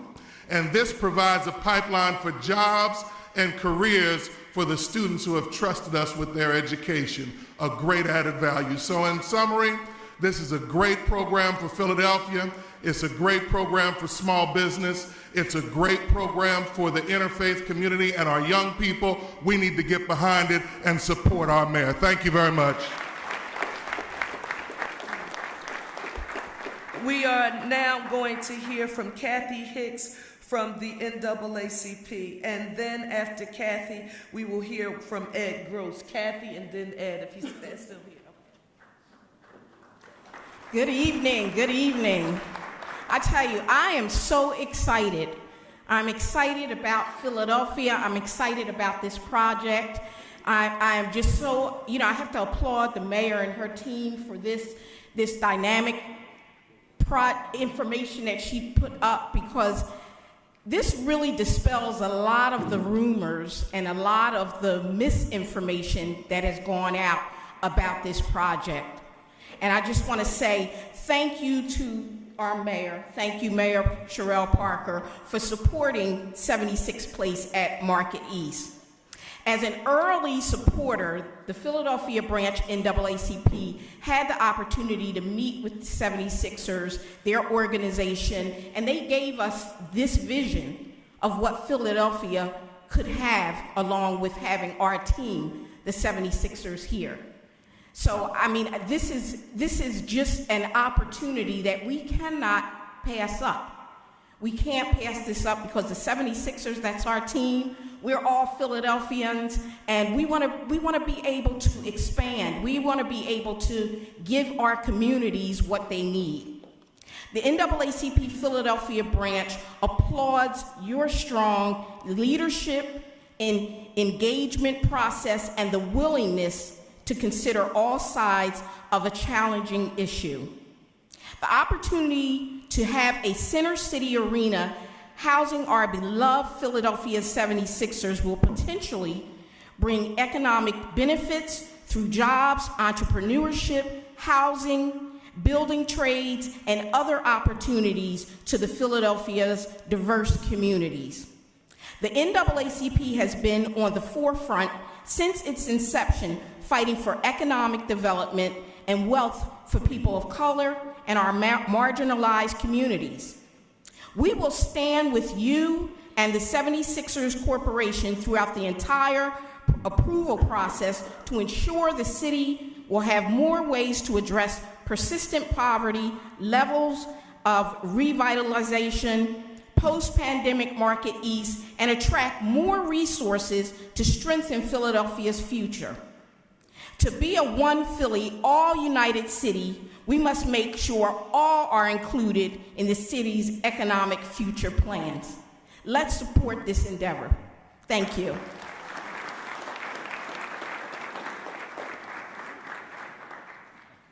All right, I know we've been here a while, so I'll be quick. My name is Ed Gross. I'm the Executive Director of the Greater Philadelphia Hotel Association.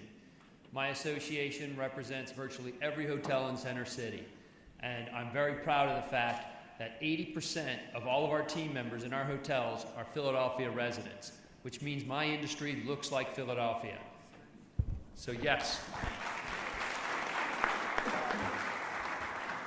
This arena is just yet another asset to the hospitality community that will create jobs, will fill our hotels, and provide opportunities for many Philadelphians who are struggling to make a living. Our industry is a great opportunity for folks who may not have gone to college but want to make a good living. Our average wage, when you take the convention hotels, it's about $50,000 with full benefits. And there'll be 14,700 hotel rooms with a short walking distance to this arena. So we are very much looking forward to this arena and what it will do for our city, what it will do for the economic impact, and what it will also do for the entire region. Thank you. Thank you. Now we're going to hear from Daisy Cruz, and they're going to come in this order. Daisy Cruz from SEIU, and Butch Bennett from the Building Trades, and Lynette Sutton from Girl Concrete, in that order.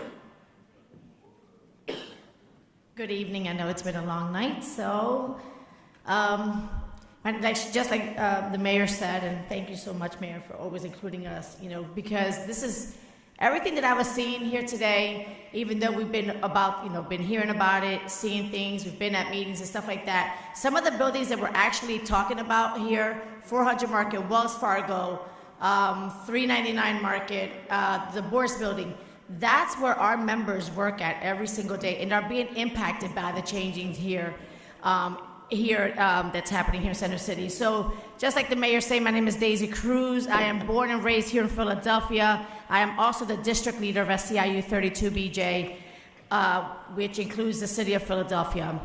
We have over 20,000 members here in Pennsylvania, and about 10,000 of them here work close to Center City.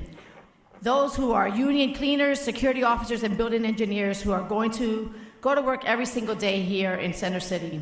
Our members are the ones who clean these skyscrapers, make sure that these buildings are running every single day, and making sure that that when you're walking inside these buildings, you're protected, because our officers are the ones protecting those buildings. But we and our members have fought almost every big landlord and corporations in Center Cities, from South Street to Spring Garden, from 30th Street to Penn's Landing. We fought to turn these jobs from minimum wage jobs to service sector jobs and to make them good union jobs, and we've won to do that.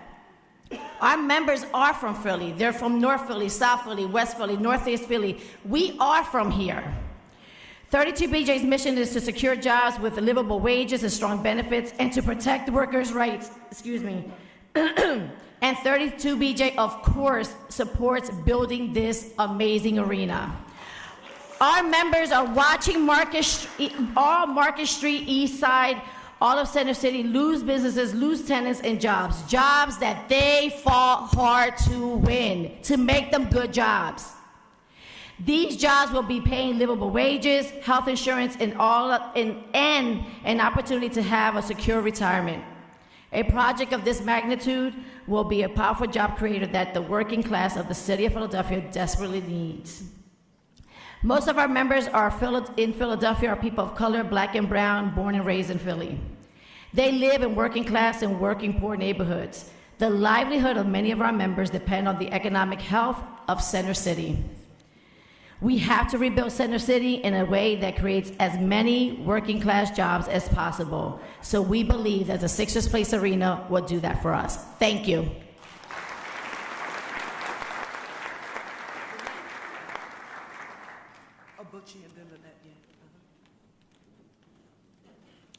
Good evening. I know this is a long night.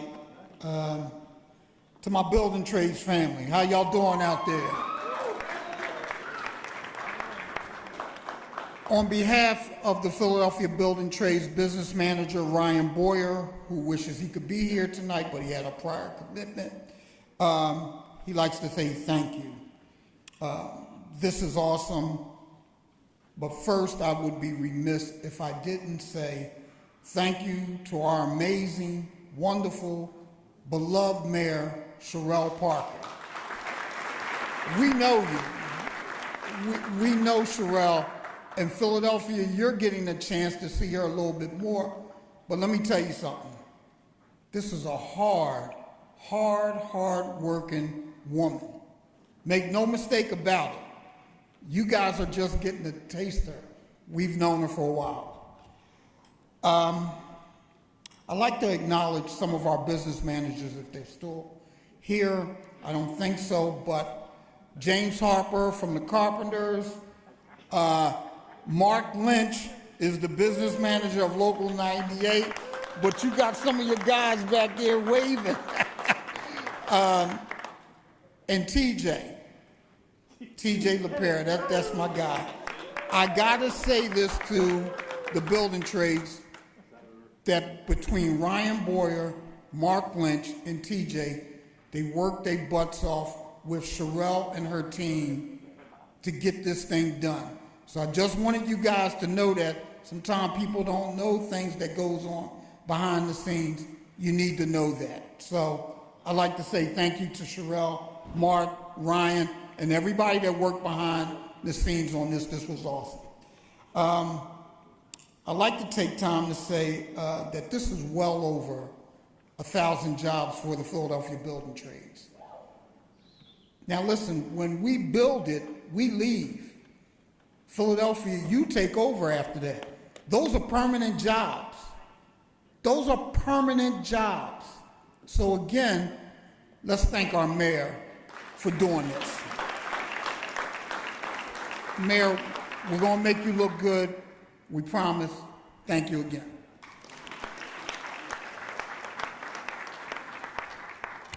Good evening. I'm the managing partner of Girl Concrete, Lynette Sutton. Girl Concrete is a union concrete contractor that specializes, thank you, that specializes in foundations, slabs, concrete walls, and sidewalks.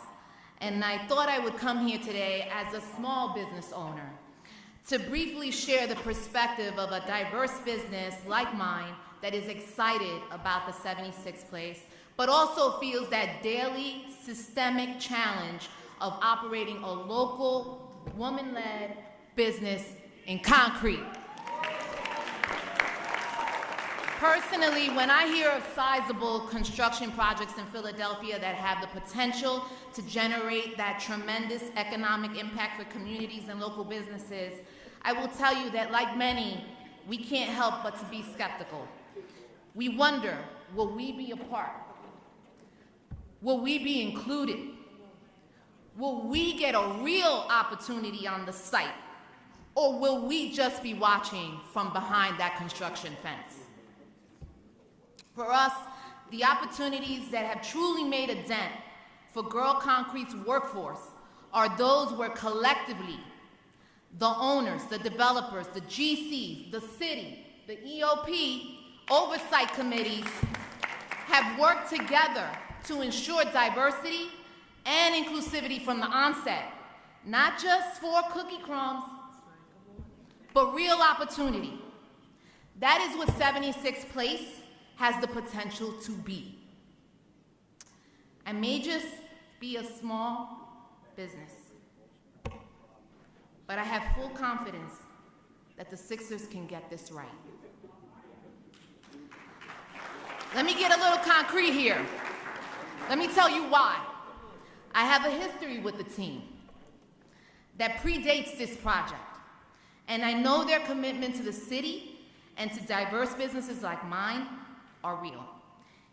In 2021, during the pandemic, our other company, Girl Contracting, was selected as one of the first Buy Black program winners by the 76ers. And through that partnership, the 76ers marketed us to their fan base through TV, through radio, and it actually worked so well that it broke our website. They also provided us with technical assistance and branding and access to many of their senior executives. And that was exposure that we would never be able to afford.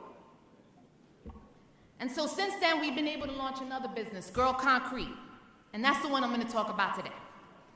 We are on flagship projects in the city, like the redevelopment of 30th Street. We're on the Bellwether District. But what I'm most proud of, and they're leaving because they got a 3 a.m. pour, okay? What I'm most proud of is my team, because it's a team that is local, it is women, and we're not sweeping up after the men, all right? It is men, it is apprentices, okay?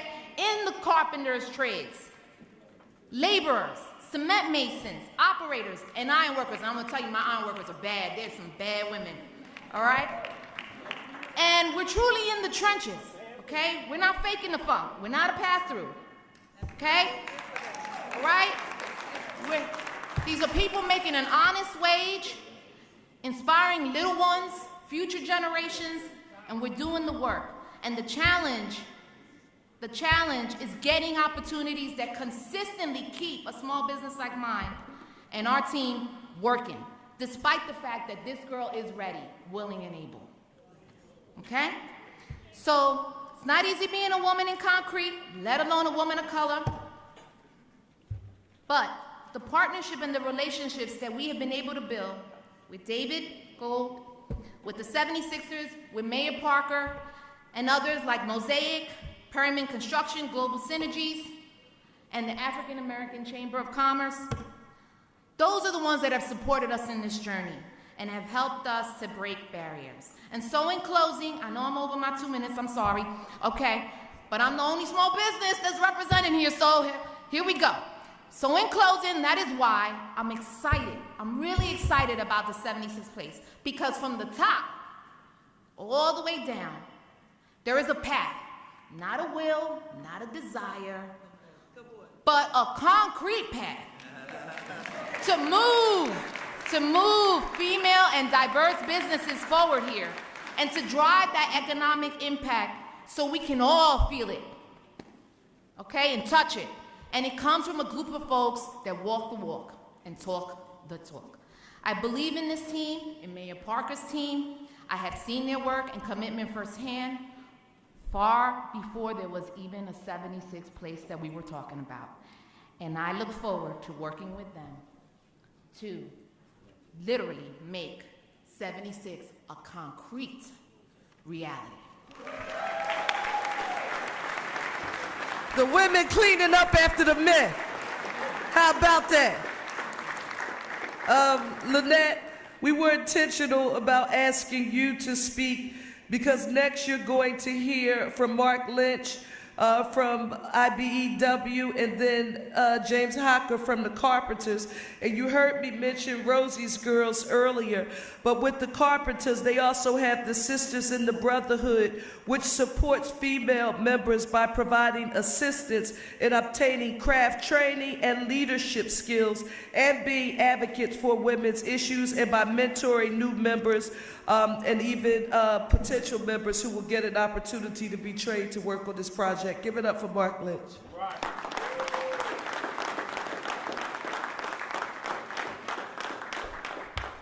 I think this is a setup. I'm not sure how I'm supposed to follow that. I'll say this. I don't think there's anyone, men or women, in this room that have a question of where I stood from day one on this project or where the Philadelphia Building Trade stood. We made it known from 80-foot billboards at 22nd Market to taking the risk, because it's not about one project. It's about investment in the area of the city that needs it. And everybody in this room can agree on that. It's about putting thousands of Philadelphia Building Trades members to work. Like Butchie said, it's about that project finishing up and men and women going back to work every day and raising a family and having health care and a retirement. That's what it's about. And for years, nobody in this city had the vision to do it. But you know who did? Our mayor, Mayor Parker.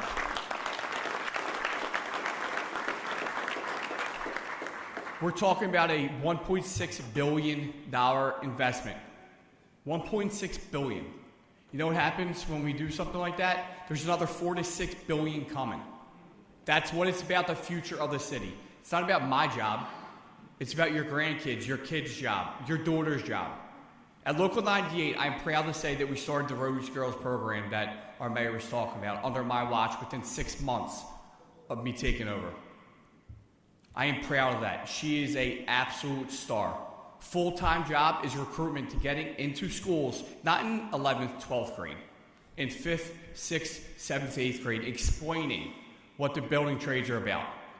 I sat there my senior year in high school, and my homeroom teacher said, "You don't want to be nothing with your life?" And I said, "What do you mean? Like, you're not going to college?" I said, "No, I'm going to put on a pair of work boots and provide for my family like my father did, and like my brother's doing, and like a lot of the men and women in this room are doing every single day. Waking up at 3 a.m. tomorrow to pour concrete, and we're proud of that." We're trying to provide an opportunity for the kids in school to understand that it's not just if you don't want college, there's the trades. We're equal opportunity right now, and we're proud of that. So on behalf of myself, Butch, John from the Carpenters, Ryan Boyer, obviously he's not here. I ask everyone in this room to stand up because there's one mayor that's going to get this investment done and fix Market East. So everyone stand up. I know your legs are sore. And clap for our mayor, Cherelle Parker. Thank you.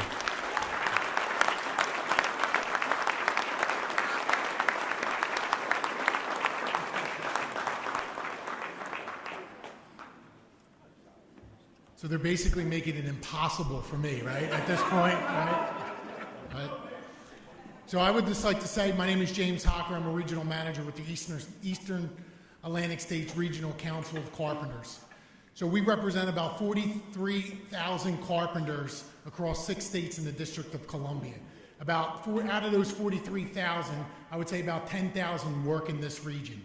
So without projects like this, which are historic, without the hard work of our mayor, without the commitment from the Philadelphia 76ers to actually say, listen, we're going to build something, but we're going to build something historic, and we're going to make a commitment to the community to actually provide good paying jobs that are going to be sustainable and actually create generational wealth that is going to change what